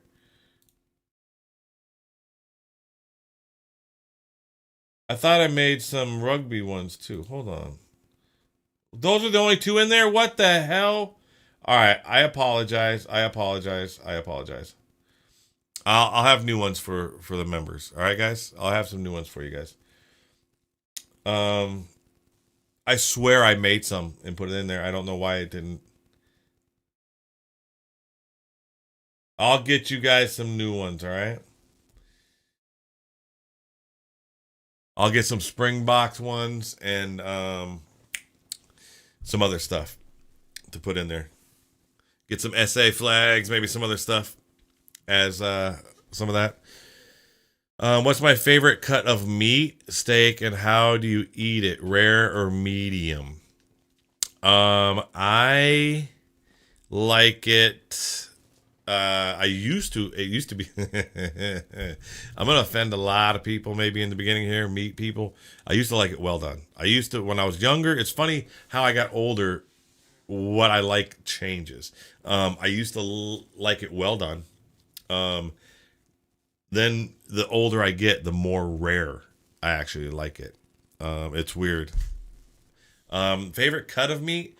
I really don't have a favorite. I mean, I don't know as much as I should about the type of meat and stuff like that. So I don't have like a favorite cut yet. My wife and I are doing your paperwork to come to the U.S. Dang, where are you going? You going on vacation? Everyone gotta go now. You should try Bachman's. Oh, cheers, everyone. You got to go now. All right, Iceman. I'm about to hop off too, guys. I'm going to have to hop off here. But I'll be back again next Saturday. And I'll do some more communications during community posts and things like that. The C grade meat is cheaper and the best for making biltong. Thank me later. Okay, I'll look into that for sure, Paul. Yeah, it's got our changes taste with age. Our changes taste with age. Our tastes change with age. Absolutely, absolutely. But you have a wonderful night, Iceman. What's up, Wade? How you doing, brother? Hey, man. I appreciate you guys coming by, Stu. And if you guys got any comments after this video or on my post that I'm going to put in during the week about the next stream, let me know. And as we go with these live streams, we'll get a lot more organized and more better. My main goal with these right now are getting on, chatting with you guys, and just talking and checking stuff out together. But I'll set out some posts, and if you guys give me some feedback, we'll have stuff a little more organized of what we're looking at through the live streams. But my main goal is just to chat with you guys. I have fun chatting in the comments, talking back and forth with everybody. And so I was like, hey, man, let's do this live where I can look at stuff and you can give me real-time feedback, you know? And so I really appreciate it. And the amount of you guys coming out and hanging out with me is a freaking blast. Thank you so much for those gifted Trevor, thank you so much for those gifted subs to everybody. I really appreciate it. I'm going to get some more of those, what's it called, emojis and stuff that the members get to have there. So I'm going to get some Springbok stuff, some South African stuff that you can throw up in there too, man. So I really appreciate you guys, man. Ian, Trevor, Uncle Stu, Wade, Jasper, Jasper, thank you, man. Thank you so much for the live. Awesome idea. Love your content. Thank you, man. I appreciate that. Really does mean a lot because I'm just checking out stuff that I really enjoy and found, a bunch of you that enjoy it too. So I appreciate it. Paul, you have a wonderful evening. My Less Savage. Is there different types of jerky like to biltong? That's close to biltong, probably is what you're asking. I don't think so. There is. So the more expensive, so jerky is expensive already. The more expensive jerky you buy, the closer it would probably get to biltong. The only reason why is it's a little bit thicker, but I don't know of anything that you could compare to biltong because biltong, from what I've tried, and I've only had one bag of it, really thin stuff, was more like meat than it is dried leather. Does that make any sense? I don't know if that makes any sense. And I'm sorry I'm not looking at you guys half the time. I'm looking over here because I'm looking at the chat and the comments, what you guys are saying.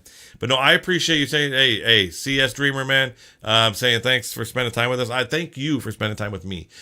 You guys could be anywhere else doing anything else, spending your time. Time is important to people, and you decided to spend it with me. I really appreciate that. That means a lot. You decide to spend that time hanging out with some guy on YouTube is tremendous, man. So thank you so much. All right. You guys have a wonderful weekend.